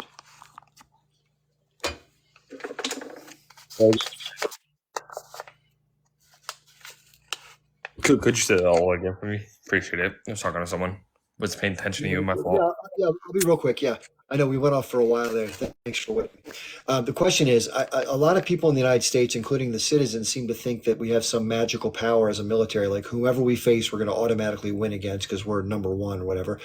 Do you think that confidence is warranted, or do you think there may be some overconfidence and some arrogance that maybe that we're not as effective as we think we are? It's not overconfidence. No, it's American people, right? The American people sit behind the military. Okay, it's American people. But if you look at the military, you'll see confidence, or you not see confidence between them. Okay, if you look at it, American troops. You see all these militaries, but you see confidence and not confidence with their military at all. Um, but it's American people that say, "Oh, we're gonna win this." No, you have to do the research on all these things before you say, "Oh, we're gonna win this war." No, you don't know that they might have a weapon like Smiller did back then. He had one of the biggest nukes he could have dropped, but it was disarmed. And we could have lost that war. We could have lost all of Europe if you could have known. But we did our research. We had the mafia in that. We had spies. We did all that stuff because we did the research and we went in cautious. Like it will always. That's why you always go in cautious. And American people don't really think of that. There are actually some American people that do their research, and there's some people that actually are cautious about everything. But the American people are overconfident, but the military is really not. They're confident and not confident at the same time.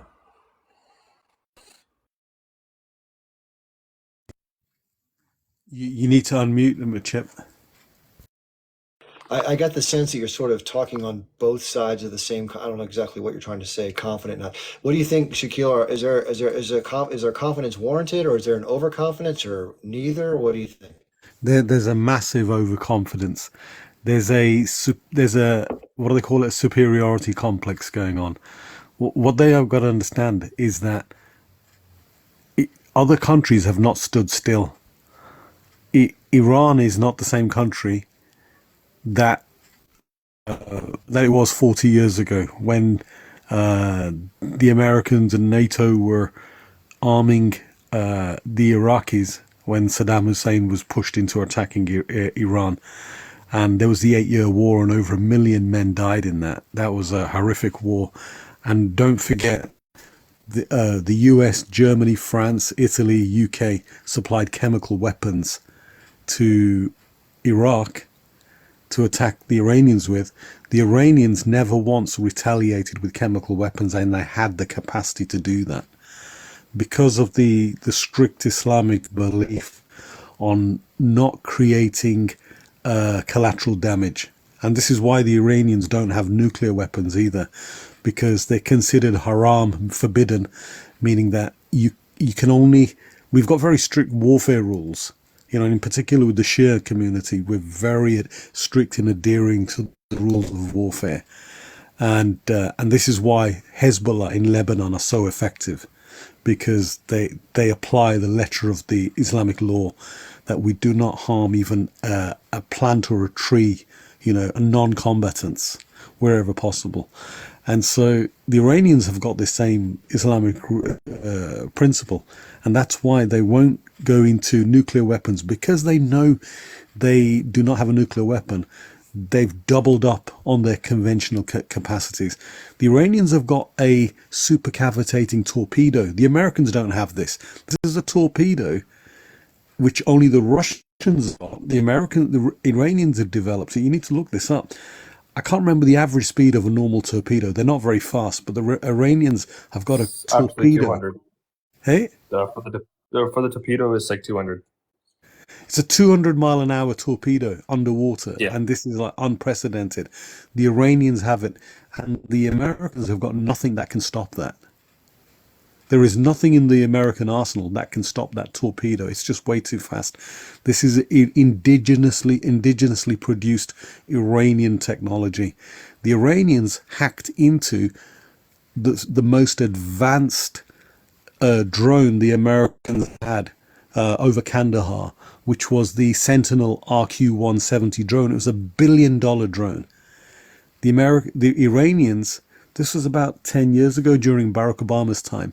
The Iranians hacked it and landed it in an airbase in Iran and then showed it off. And then Obama came on TV looking like a right mug, totally embarrassed. Can we have it back, please? The Iranians have reverse engineered this. This is like, even to this day, it's a classified weapon. you know, the paint systems, everything, the technology on board. And the Iranians opened up the recordings and played the recordings. You know, they unscrambled everything. So if the Iranians had this technology back in, I can't remember the year now, 2010 it might have been, okay, when they hacked that drone. And this is, even to this day, it's probably still the most advanced system that the US has got. And it's a very long endurance drone. It looks like it's what do they call it? The flying wing design, like a B-1 bomber style design. It's quite a large drone. Okay. Incredibly advanced technology, but they've managed to strip it down and rebuild it and reverse engineer this.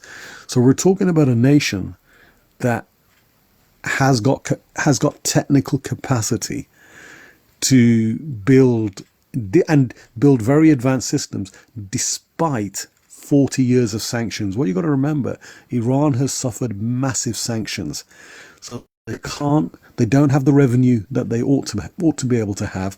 Their oil sales are restricted because of the sanctions. Importing parts for military technology, etc., is very, very difficult for them because of all the sanctions. Despite all this, they've become the fourth, possibly the fifth biggest missile power on the planet, which is an incredible achievement. And during the 70s, Iran was actually the most powerful military. In the 60s and 70s, Iran had the most powerful military in the world at that time. They were listed as the most powerful army, or the largest army. After he's done. Sorry? Can I debunk that after you're done? Yeah, sure. Okay. Yeah, carry on. Okay, so you said during the 60s and 70s that they had one of the best militaries out there, and they were one of the strongest militaries out there, right? Yeah, I think I might have the timings wrong, but there was a time when Iran was listed as like one of the top 5 militaries. They were really not, actually. They were never top 5 ever. The only top 5 they were out of is their missiles. That's the only top 5 they got. Okay, if you look at it, 60s, 70s, all the way up to 80s, in the 1900s, if you look at it, they were never the strongest military out there. Could be their missile power. Do you know that? Damn, there was 18,000 Marines that went on. Can't hear you. We can't hear you. You gotta mute. That's what. Yeah. So I have no clue whether any of these things that are being said are true or false because I have no knowledge of this topic as far as the details. I'm not a military expert. I'm a former tanker. So all this air defense and all, I have no clue about the military sizes. There may be somebody who can do the Google searching. If you want, please do, because I would love to have clarification if somebody in the background can do that. But please continue. I just want to make sure that any of these claims, I have no, I'm not my seal of approval on any of this stuff. Just let you know. But Iran's military was never the best. Just only the missiles and stuff like that, actually. They were the best on that. But if you look at it, there's 18,000 Marines that Chinese military said they could never capture. But those 18,000 Marines captured that island in 2 days. If you look at it, there was 350,000 Chinese members on that island, I think. I'm not sure if it 350,000 or 200,000, somewhere around there. But they took it in 2 days. 2 days on that island. 18,000 Marines. That's how the Devil Dogs were made. That's why they're called Devil Dogs. But if you look at Iran's military, if we're talking about ground forces, the ground forces are really not good. You should go look at the videos of what they do. I've seen a video of like they try to breach a room. First 2 people kicked the door in at the same time. They both fell in, and the 2 other ones in the back just ran in, and they would have been obliterated. But if you look at the United States, you have one with the shock pew pew, but they sit there and pop the door off with the shot pew pew, and they sit there and kick it open, and they sit there and go in left and in right at the same time, and sit there and cover each other's backs. But if you look at Iran's military, ground forces are really not good. Their Air Force really not good. Their Navy's really not that good. So if you look at it, their toppest military is in top 32 around there. Okay. If you look at the United States, we're mostly skilled and all that stuff. We have we have the Navy, we have Air Force, we have Marines, Army. We have NATO too. We have Britain too. Boom, there you go. But if you look at it, all these militaries, NATO would be Italy, France, Britain, Russia. No, Russia's third, and then Britain, and then America first. That's the ranking system right now. China's like 6. If you look at all these things, there's all these levels to it. There's all these things. But Iran's military is really not good. They could do a lot better on it, but their research for missiles and stuff like that, yeah, they're pretty good with it. But their military is like, okay, they could do better. Can I give you? Can't hear you, Chip. Quick, we have to switch gears on this because Yeah, this sure. sounds a lot to me. This sounds a lot like I always get accused of being the guy in the basement. This sounds like basement conjecture. I just want to. I don't know who doesn't have expertise. I don't have any expertise, and I don't want a lot of stuff coming out without me being able to clarify. So let's do this. If you want to shift gears into something a little broader rather than specific military capability and hardware, we can do that. If you think, for example, that the U.S. will be drawn into the war, if you think that there will be an Iranian backing of, I don't know, either the Houthis or the Hezbollah, that one of those two proxies will do more, we can talk about that stuff. But no more hardware. Scott Ritter spoke about the current situation, Chip, and Three service members that lost their lives. no, Did you no, talk no, about that yet, or no? no. He mentioned that, but on the back of that, what he was talking about was the Americans. Biden wrote a letter to the Iranian government saying, "We're going to hit some of your sites or some of your interests, whether that's in Iran or Iraq or Syria, and please don't retaliate." Because there's a lot of stuff that goes in the back channels with diplomacy. There's a lot of attacks that happen on countries, and then to save face, they back each other up, and this is a diplomatic thing. But on this occasion, the Iranians have said, and this is Scott Ritter saying this as well, and I trust Scott Ritter, Colonel Richard Black, and Douglas McGregor. These are 3 guys I have a lot of trust in, and they'll all sing the same song on this one. The Iranians have said, sorry, if we're attacked, if there's if Iran is attacked and any of our people are harmed, we will respond. And they will respond. And the thing is, there's a huge number of US assets all around Iran, which are within easy reach of their missiles, and we've already seen how effective their missile systems are. Very, very accurate, very long range, and very, very deadly as well. So and this is why when the US has just now earlier on today attacked Syria and Iraq, they didn't touch any sites in Iran because they know the retaliation it'll be very, very substantial. And the Iranians now, in the past when General Soleimani was killed, and I can't remember the name of the Iraqi base that the Iranians demolished, and there were a lot of American injuries. It was What was the name of it's the? like old But they gave damn, I don't them know how to advance. pronounce it. Yeah, they gave them advance notice, and most of the troops were removed out of harm's way. Yeah. But Sorry to cut you off, Rico. yeah, I'm gonna sit there and drop. Thank you guys for having me up here. I just gotta go do some stuff too. But you guys have a nice night, good day, whatever it is. thank you. But Thanks, Doc. thank you for the respect. Appreciate it. But Of course. Thanks for being here. Take Appreciate you. care. You're God welcome. bless. You guys have a nice night, good day. You too. Thank you. See you. Let's let Queen come in for a second. She's been waiting very patiently. Just a second. I'm sorry, Shaquille. Queen, that's all I see your name. It says Queen GMA. So first of all, welcome, and what's on your mind?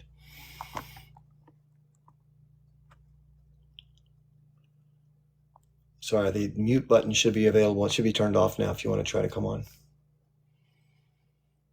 Sometimes it gets caught in these 50-second things. I don't know. It says you have to wait 50 seconds to do whatever. So I'll have to kill some airtime. It says you're still muted. Let me try to do it one more time, Queen. Sorry about the inconvenience. So it says 35 more seconds. I don't know. Sometimes when it says that, then people can do it right away. So I don't know why TikTok does this, but if I unmute somebody, they don't take their mouth, and then I do it again thinking that I didn't do it right, then it does this 55-second thing. So that's what's going on right now. It's a little, I don't know why the system does it that way. And anyway, you should be able to come on any second now. So if you want to unmute and let us know what's on your mind. Yeah, I understand. We'll see if it's able to come through in a second here. And by the way, somebody seems to know. I don't remember seeing Queen on my lives, but some people seem to know who she is because she's. Some people were saying hi to her. So let me try it again. There we go. Should let you through now. There we go. Okay. Hi, I'm sorry. I don't want to talk about anything military. I don't have any military capabilities of talking about anything with that. Nothing. So I just want to make that clear. I just wanted to talk about what's going on as far as Palestine and the positioning that we're taking as far as Israel goes. And what's going on with the ITF soldiers, how they're continually doing this, and how we need to try to really get a permanent ceasefire as soon as possible, because I just don't understand how this is going to be able to continue on at the rate that it's doing without, we already know they're trying to take all the land. I understand that. But when is this Zionists going to be held accountable for what they're doing? I want to know how and when will they be held accountable? When will there be a possible ceasefire? Hopefully as soon as possible. I keep saying, my predictions are saying in March. I don't know why, but I just keep seeing the month of March, something positive coming down the chute, hopefully where it'll stop, But what gets me is, we're the United States of America, okay? We have a president in office, and I know he has his advisors or whatever. But to me, my opinion of what he's doing now is really a lousy job by siding with Israel on this, because this right now is a genocide. It's not even a war. It's a genocide, in every sense of the way. They're not even going according to the rules of engagements of a war per se. Okay, they're not even following the rules of that.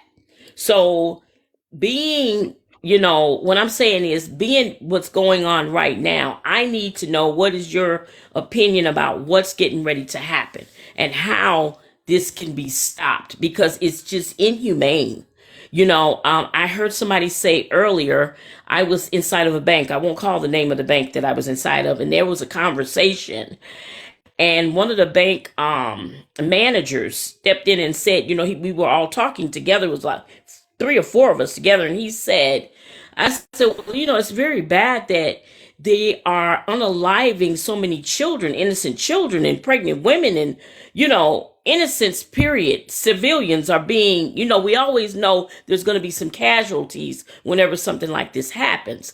But because of the massive number of unaliving that's going on, you would think that there would be some highly intelligent individuals that could stop this, that have the power to stop this, right?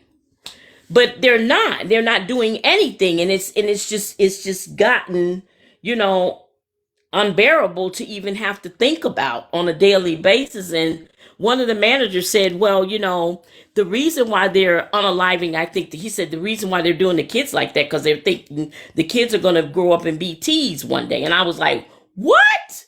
Are you kidding me? How can you make a blunt statement and say something like that? How could you say they're thinking that they may one day grow up and be a T? You don't know what those children are going to grow up and do. You have no idea. Why would you even think something like that? So it's got me where I'm like, what kind of world are we living in? What is really going on here? And how can we stop this? Because if we don't stop it, it's spreading, it's showing signs of spreading now. What can we do, to stop this? I can't hear you. That's a great question. A lot of people are wondering exactly this question. So we have a ceasefire agreement that's on the table. The last time they had an agreement, it didn't start right away. It had a date that it was going to start by. So I'm not sure what this scheduled date is. I haven't read that part of it. But hopefully it'll get agreed to, and by tomorrow it'll be ratified. We don't know for sure what's going to happen, but they're supposed to have a decision by tomorrow about it. So that would temporarily stop a 6 week cessation, and as I understand it. But long term, what's going to stop this is pressure by the Americans on the Israelis in the terms of, if you don't stop, we're not going to give you any more money. I don't think that's going to happen.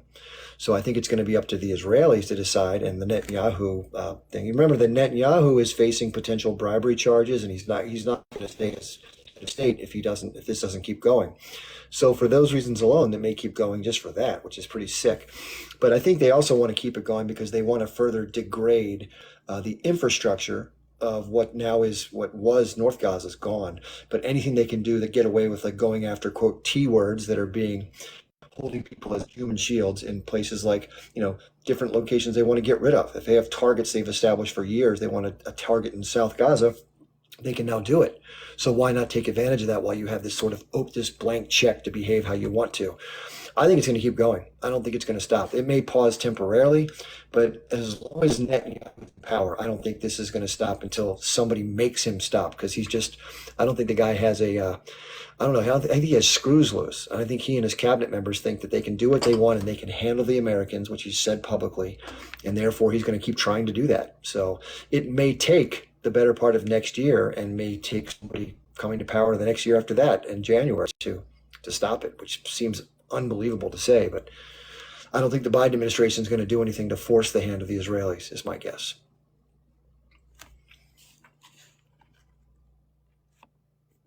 Did I get you turned off there? I hope I did. There we go. Okay. But I was hoping that, based on what I know, the knowledge of what I have and the information that I was having, that maybe by March something would change to stop this, because it's apparent that Netanyahu I don't know what he has on us. I would love to see what happened when all of those top secret documents that Trump had at his at Mar-a-Lago. I would love to know what was really inside of that. At his at Mar-a-Lago. Sort of, if he has something, and they know something about it and using it over our heads. You know what I'm saying? As leverage. He knows something, because it's like he's controlling our government basically. Because he's saying that Joe Biden is constantly supporting him. He's not stopping this. And we know Joe Biden has the power up under his shirt to say, hey, we got to stop this. This has got to stop. This is inhumane, and this is not a war. This is a genocide. We need to stop this. Because anytime there's never an excuse to unalive innocent people, men, women, and children, citizens. There's never an excuse to do that, especially not at the magnitude that's going on now. Yeah, I agree with that. I don't think it's going to continue at the magnitude. I think it's going to slow down dramatically, especially the air power side of it.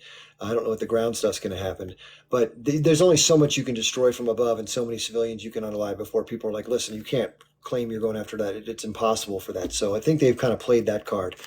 Hopefully so. But the good news is that a lot of people from the outside are putting a lot of pressure right now on the government. So if they don't stand up to if the Americans don't stand up, and by the way, remember that Biden is not necessarily the one in charge. Right. He's the guy occupying the head of state. But I believe that the people in charge is Anthony Blinken and a few other people in the administration that are really calling the shots, unfortunately.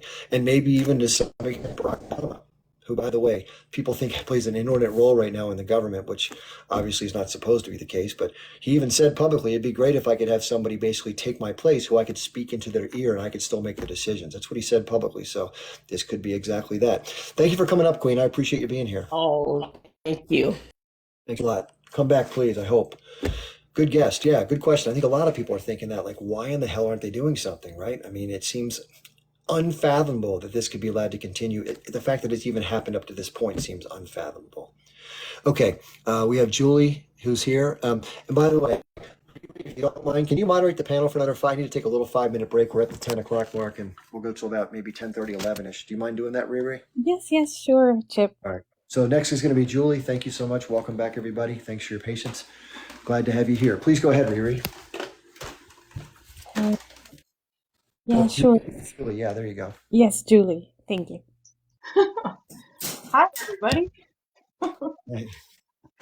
So I just wanted to say real quick how I feel like the things that we can do. We all know that the boycotts are great, especially like selective few at first and then move on as we, go one by one, and calling Congress members and the protests and all that good stuff if I'm missing something. But I think one thing that doesn't get talked about enough is that we do have other options besides Biden and Trump for president. We do have a third party candidate running, Jill Stein, who has the same platform that Bernie did when he was running in 2016. In fact, she had the platform first in 2012, and she's a doctor, and but anyways, if you look her up, it's harder to find things on her because both the Democrat and the Republican side do not like her. You do have to start from the bottom, so you have to vote up. That's why it's great that the ballot has all of the candidates all at once. But it would be great to try to send a message, and I think that this app is a great tool for us to communicate and get behind one candidate. The reason Jill Stein and the Green Party is my first thought going forward is because they will have ballot access in all 50 states, and she has stated publicly that she wants to hold the Biden and the Netu administration accountable for the G side. And the other one that's going to have full ballot access would be a libertarian, but I don't think that the candidate on the libertarian side is going to do much more for Gaza and the people of Palestine than the current administration. And Jill has been advocating for Palestine publicly since 2010. She she wants to stop the cop city, and if anybody's been paying attention to this enough, you know that our cops and the IDF have been like training with each other and swapping military equipment. And I don't think I have anything else right now. Sorry. No, this is great. Thank you, Julie, for sharing. I'm not American, so I'm not going to be a part of this election, but unfortunately, it's going to affect me as a Palestinian, the results of the election. I've been hearing some information about third-party candidates, including Jill Stein or Stein. I don't know a lot about her, but I did see her speak up for Palestinians and speak against the G side, Cornel West too. And I see people sometimes talk about voting because they say that third party will not win, so they still think that it makes sense to vote within the two big parties. Of course, each person is free who they want to vote for, but as a human being who's going to be affected by this, to me, it doesn't matter if they don't win. I just think about if I had three options, racism, war crimes, and humanity. Even if humanity doesn't win, I would still vote for humanity. That's just my voice. I don't know about other people. So people are going to see the numbers. They're going to see who voted for who. But I know a lot of people have different perspective on this. So thank you, Julie. Did you want to add anything else? I do, because you said something and I remembered, because it's so much information all the time. I know that Claudia is running, and she's not going to have enough ballot access for the win. She's running so that she can get enough points for the next election. And Jill Stein came out of retirement because Cornel West was actually on the Green ticket prior, and he was going to be the one running on the Green Party. But then he left and wanted to do his own thing. But as of now, he only has 3 states.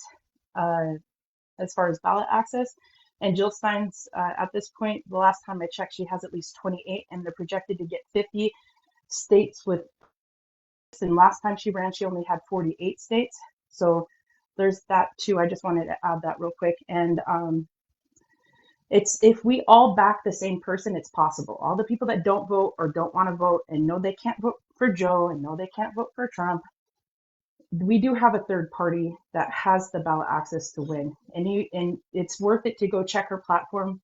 And we could use this app as a tool to come together to back somebody other than the current administration. And like I said before too, it's not just the president, it's also the local politicians down at the bottom. So vote all the way down, vote for all the people, not just president, and vote every 2 years, not just every 4 years during the election. And I'll go ahead and drop myself if you want.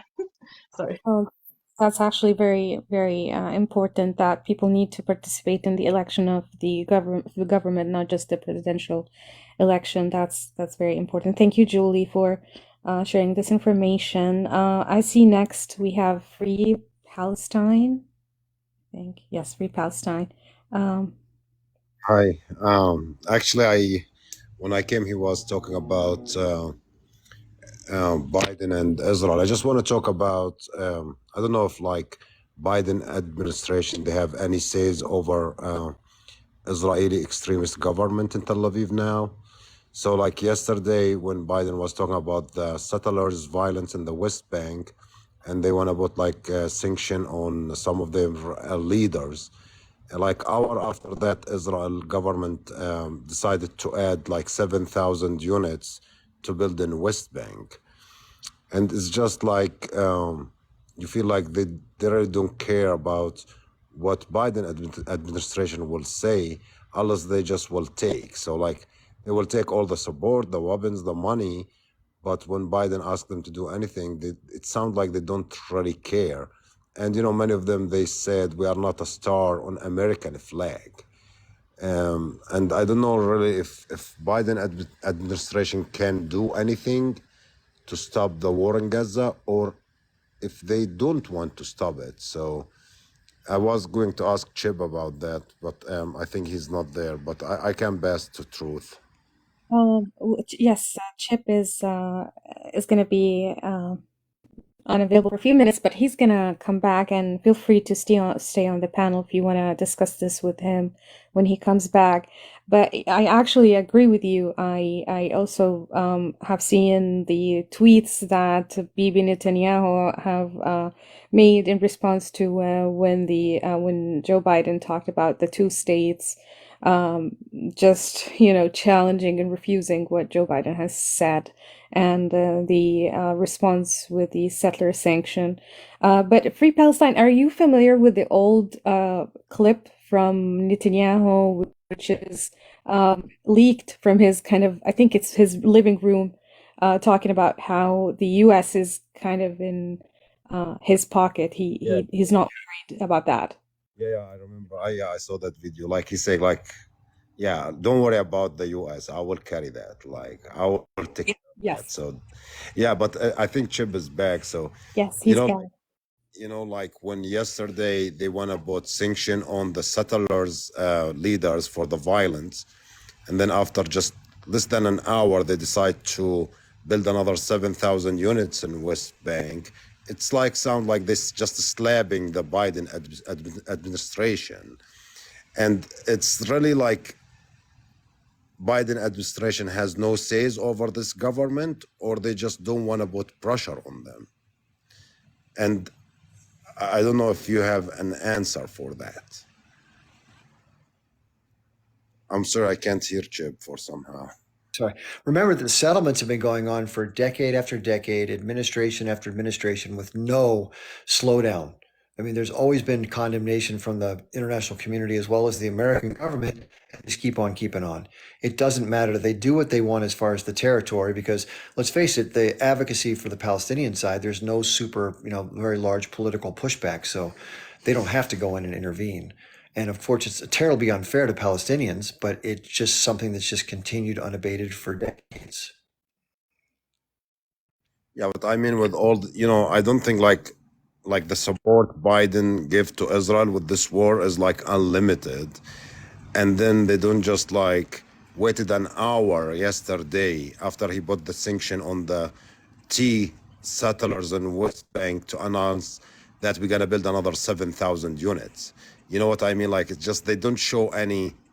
They, so like we don't care whatever you say, but in the same time they don't say no when they take like over 300 shipment of weapons and they ask for billions of dollars plus all the politics support they get from Biden administration, whether in the court or in the UN. So like, it's like you feel like it's just two-sided relationship. We will take everything from the U.S., but if Biden just asks for a small thing, we just gotta tell him, you know what? We are not a star on your American flag. You don't tell us what to do. Exactly. Like if you don't want to listen to me, then don't take and ask me for help. So I don't know if this is like the influence of the lobby on the Biden administration, or is Biden trying to play a game to get more pro-Palestinian vote when he come with the settlements thing yesterday. I don't know what your opinion about that. Well, obviously, I don't know if you heard what Nancy Pelosi said when she was talking about the U.S. Capitol. She said, if this whole building came crumbling down to the ground, the one thing that would remain is the U.S.'s steadfast support for Israel. Now, think about that first. It's the very last thing of all the things that the Americans care about. It would be Israel. That's unbelievably outrageous to hear that, and that just goes to show you the unbelievable power that this connection has. And I you know, as far as what is the source of that power, that's debatable. Could it be just the fact that there's AIPAC? I doubt it, because they give money and it's a good bit, but it's not overwhelming compared to the other interest groups that donate money to candidates. So there's probably more to it than that. And again, this is where the conspiracy people come out, right? And I don't want to be in that territory, but at the same time, because AIPAC alone doesn't seem to be enough, what else would there be? And so maybe there are other influences, whether it be things that people have held over them, or whether it could be long-standing connections deep within the government or in industry, all of which point towards the same objective of supporting Israel. I think it's some combination of all that stuff is my best guess.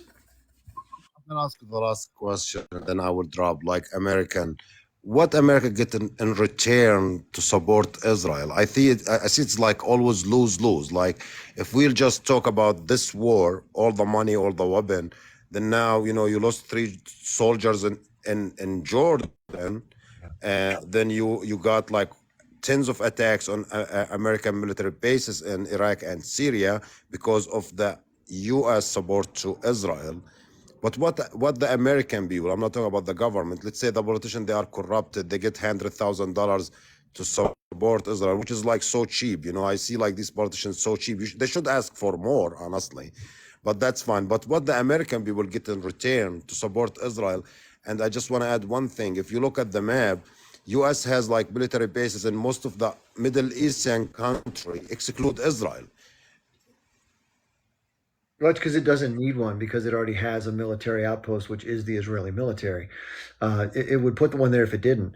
But you asked the question about what the people get. Well, the people that support Israel, the people who are pro-Zionist, they get the security of knowing that their permanent home is being taken care of and they can travel back and forth with no problem and get all the money and support so the country's not going anywhere. As far as the rest of the American public, we get the bill. And we get obviously more danger because it disrupts the peaceful balance in the Middle East such that people don't like the fact that America's supporting this. Look what happened under 9/11. Now, I'm not saying exactly what happened in 9/11 happened, but there was a very large amount of discontent from people about what the U.S. has continued to do, as there still is to this day, especially now. So it doesn't help, let's put it that way. If somebody's willing to try to do something, obviously we're giving them plenty of fuel to support their beliefs against our country. I don't see it changing, and here's why. Barring military conflict where the U.S. power structure changes, which doesn't seem likely, what's going to change it? Obviously, there's popular discontent, but it only goes so far. There are some people right now that are doing the boycotting and threatening not to pay their taxes or protesting like we did in D.C. a few weeks ago. But is that sufficient to tilt the balance? People are calling their elected officials. The person who came on before says, let's vote third party for Dr. Jill Stein. I think Jill's great. I've met her. But is it sufficient? Will she be elected? Probably not. Like the two-party system has a strangle on this. I've talked about this at length. What can overcome that stranglehold? it's going to have to be something different than what it's been before. And I don't think most Americans are ready to take a different path when it comes to trying to reform the systems that stand in the way of the constituents, as you mentioned, being served by domestic and foreign policy. It's a pickle, it's a predicament, and it's a big reach, it's a big climb, and it's a big ask of the average person to get involved in something that's outside of their normal way of thinking, if they're even aware of it from the get-go. And they're fighting back and forth over Trump and Biden or whatever left-right issues. They're not even paying attention to these broader issues that we are. Who on a Friday night, let's be fair, is watching TikTok about politics? Not many. Probably maybe 5,000 people, maybe 10,000 out of all, and this is global. Not many people from the United States, or they're watching Netflix, or they're playing with their kids, or they're out at a party or a bar, or whatever they may like to do. That's what they're doing. And so this is going to have to change. And I think what changes people's willingness to be political are their circumstances. And so most people don't do something until they're forced to do something. And when their circumstances get so dire that they kind of have to wake up and poke their head up above the sand they've been stuck in, that's when they do something. And we're not there yet as Americans. It's getting worse, and a lot of people are sliding off the standard of living that they've been on, but it hasn't reached the point where people are like literally hysterical yet. And I think it will have to reach that point at whatever point that does happen, if it does, for something more dire to take place. But I still don't think it will happen.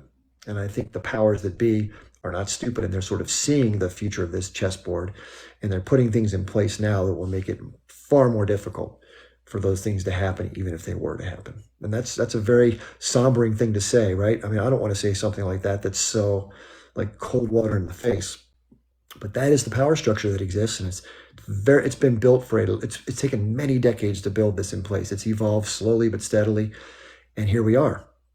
And so I don't know what can be done about it. It's a real problem.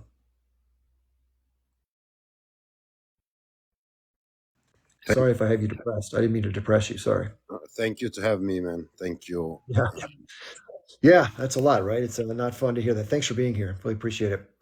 Yeah, I talk about this a lot, obviously, and it's not an easy conversation because this is a big deal, right? This is the future of not just the U.S., but the world. What the U.S. does, as we're seeing in Israel-Palestine, has an effect everywhere. I mean, the U.S. has let's face it, the U.S. has its tentacles everywhere, like 900 plus military bases. We have going after Russia's interests. We're trying to meddle with China. We're trying to mess around everywhere in the world. We're trying to destabilize governments and take stuff over and get our business, the whole 9 yards. And, it makes us the bad guys. I hate to say it, but my country, not the people, but the government and the internal machination system, we're the bad guys, right? I never would believe that growing up, that I'd say that about my country. We're the bad. I used to be a flag-waving young patriot, right? Just didn't know any better. And I think a lot of people still don't know any better. It's not their fault, because our system purposely keeps people dumbed down and ignorant about these big issues.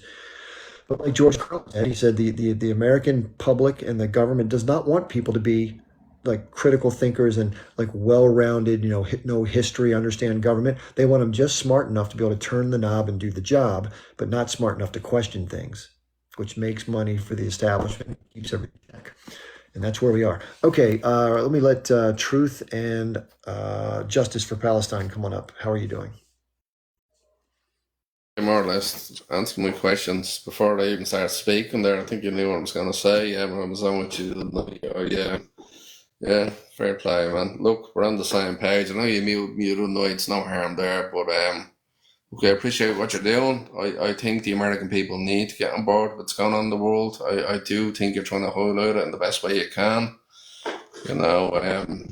Yeah, I mean, I've no interest in talking about fucking bombs for F-35s or whatever it may be, with Iranians or whatever. We need to stop that. That needs to stop. You know what I mean? And it needs to stop in the US. So I think that's the first place that needs to stop. And I think you are a pioneer in what you're doing, and I think you need to keep up the good work. And just like you can't keep killing one another. You know what I mean? And I'm gonna bow out on that one there, Chip. Thanks for being the good voice. Thank you, and carry on.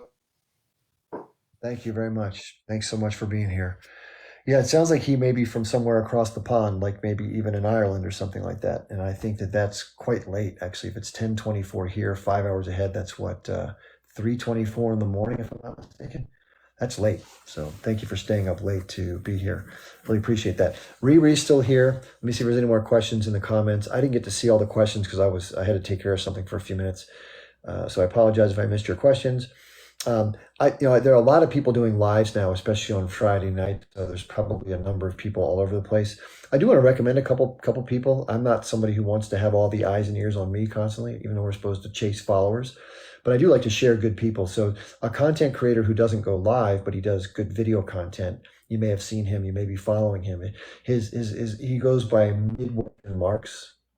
Has anybody ever seen him before? His name is Eddie Liger. But nice guy, great content, by the way.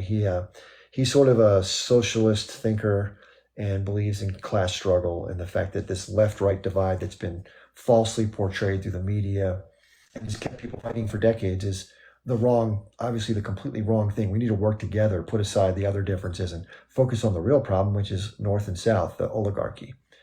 And so that's what we have to do. We have to demand, a better life. These people have massive amounts of wealth consolidated among very few people. And let's face it, the wealthy people control everything in this country, including the political system. So, imagine if you went shopping in 1970 in my neighborhood, I'd say maybe 20% of the places you could go to do stuff were like these chain type places that had multiple outlets elsewhere that were owned by, bigger companies or even corporations. And now, what do you have now? 95%, maybe 98% when we go out to spend money. In fact, any place you go in our society, it looks exactly the same. You drive down the road, it's got, all these major chains. It's all corporate. And you want to order pizza, Domino's or Papa John's, right? Wall Street. All the money goes from the localities up to Wall Street. That's our problem. It's up there, not back in here. And what we have to do is get back to basics. Economies have to come back down to the community level. We have to have locally owned businesses that don't allow that money to go to Wall Street, right? It may be very hard to do because the economies of scale by these businesses have made their costs so cheap that they can sell stuff at prices like the Walmart model that the average small business can't compete with. So if you go to buy something at the hardware store, like a Home Depot, you go to a local store, it might cost you 20% more to buy it from a local store. You may say, I'm okay with that, but not many people can do that because they just can't afford to. And therein lies the problem. People support the corporate store because they're cheaper prices and it perpetuates the same cycle. What do we do about that? We have a lot of tough ground to cover in this country, and it's not encouraging. And I'd love to feed you with a bunch of hope and dreams and, vote for Jill Stein. It's all going to be better. I think voting isn't a bad thing insofar as if you can get somebody good into office, it's better than not having somebody good into office. But remember that the same system that created this problem is not going to be reformable through the system because the very creation of it has created blocks along those same paths. So if you have the expectation that if we just get out and vote enough, I always say it this way, we probably all put aside parts of our trash, you put your cans or your whatever, your paper in a separate bin because we don't put that in the trash anymore. It's considered recycling. But recycling is not going to solve the problems of industrial society, right? We're going to have to make some other major changes. And I kind of look at voting like recycling. It plays a role. It's good to do. It's not bad. But in terms of changing these dynamics, no way. Not even a little bit, right? Unfortunately.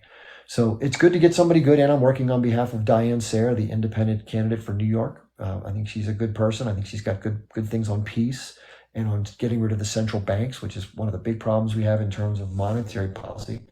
It's a bad game. It's rigged against the average person. And the debt that's being run up right now, especially in the United States, it's off the train. Like the train is off the tracks right now. We have like $34+ trillion of debt. Think about that. And like $660 billion a year just to pay the interest on that debt. That used to be our military budget 20 years ago. The entire budget of the military. Now it's interest on the debt. So they're going to start saying things like, well, we have to pay for defense and we have to pay for this. So all these other things that we've got to cut that. We got to cut housing allowances. We got to cut women, infant and children, WIC, which is food support for single moms. All that stuff's coming. And it's going to be one big FU from the establishment back on the people. And what's it going to mean? People are going to be pissed, right? Your standard of living is going to keep dropping. The things you get from the government are going to keep falling. And then eventually they're probably going to put us on a steady diet of some kind of universal basic income and welfare support so everybody has just enough to get by, but with nothing else. And so you don't have to be happy with that, or you can try to push back and you get put in your place. That's probably what's going to happen. And that's a very simple way to put it. But that's what it seems like. It's already about 10:30. We went for 4.5 hours earlier today, another 2.5 hours tonight. That in my math is 7 hours. I think I've done my duty on TikTok for one day. I do want to share a couple things before we do wind it down though. And that is the other content creator I wanted to mention is Eric Warsaw. So Eric probably has a live going on right now. He normally has a lot more people than I have. Good for Eric. And but if you've never seen Eric before, many people have. Follow Eric. It's spelled with a K, E-R-I-K. I think Eric's a great guy, and I love to support other content creators. Like I said, it's not about I don't really care if I have 500 gazillion followers or 500 or whatever it may be. As long as we're talking the truth and being polite and sharing good information, the message gets out through whomever's outlet. And I think Eric's one of the good guys. So check that out. And then, of course, I'd love to have you come to me again. I'll be on again tomorrow at noon. If you want to come back, I'd love to have you back, talk about some stuff, get some sleep in, recharge the batteries, as it were. And if you want to follow me on my other social media, I do want to tell you this. This is interesting. I'm not going to get into detail. I shut down my Twitter account. And I'll tell you why. Obviously, if you don't know what's going on, you will soon probably. There was a lot of controversy with some stuff I had posted. I don't want to get into details, but I think it was fair to point that out. But I went through my messages to try to get rid of, I was going to get rid of the messages that were problematic. And as I was doing that, I started reading a lot of my responses to people.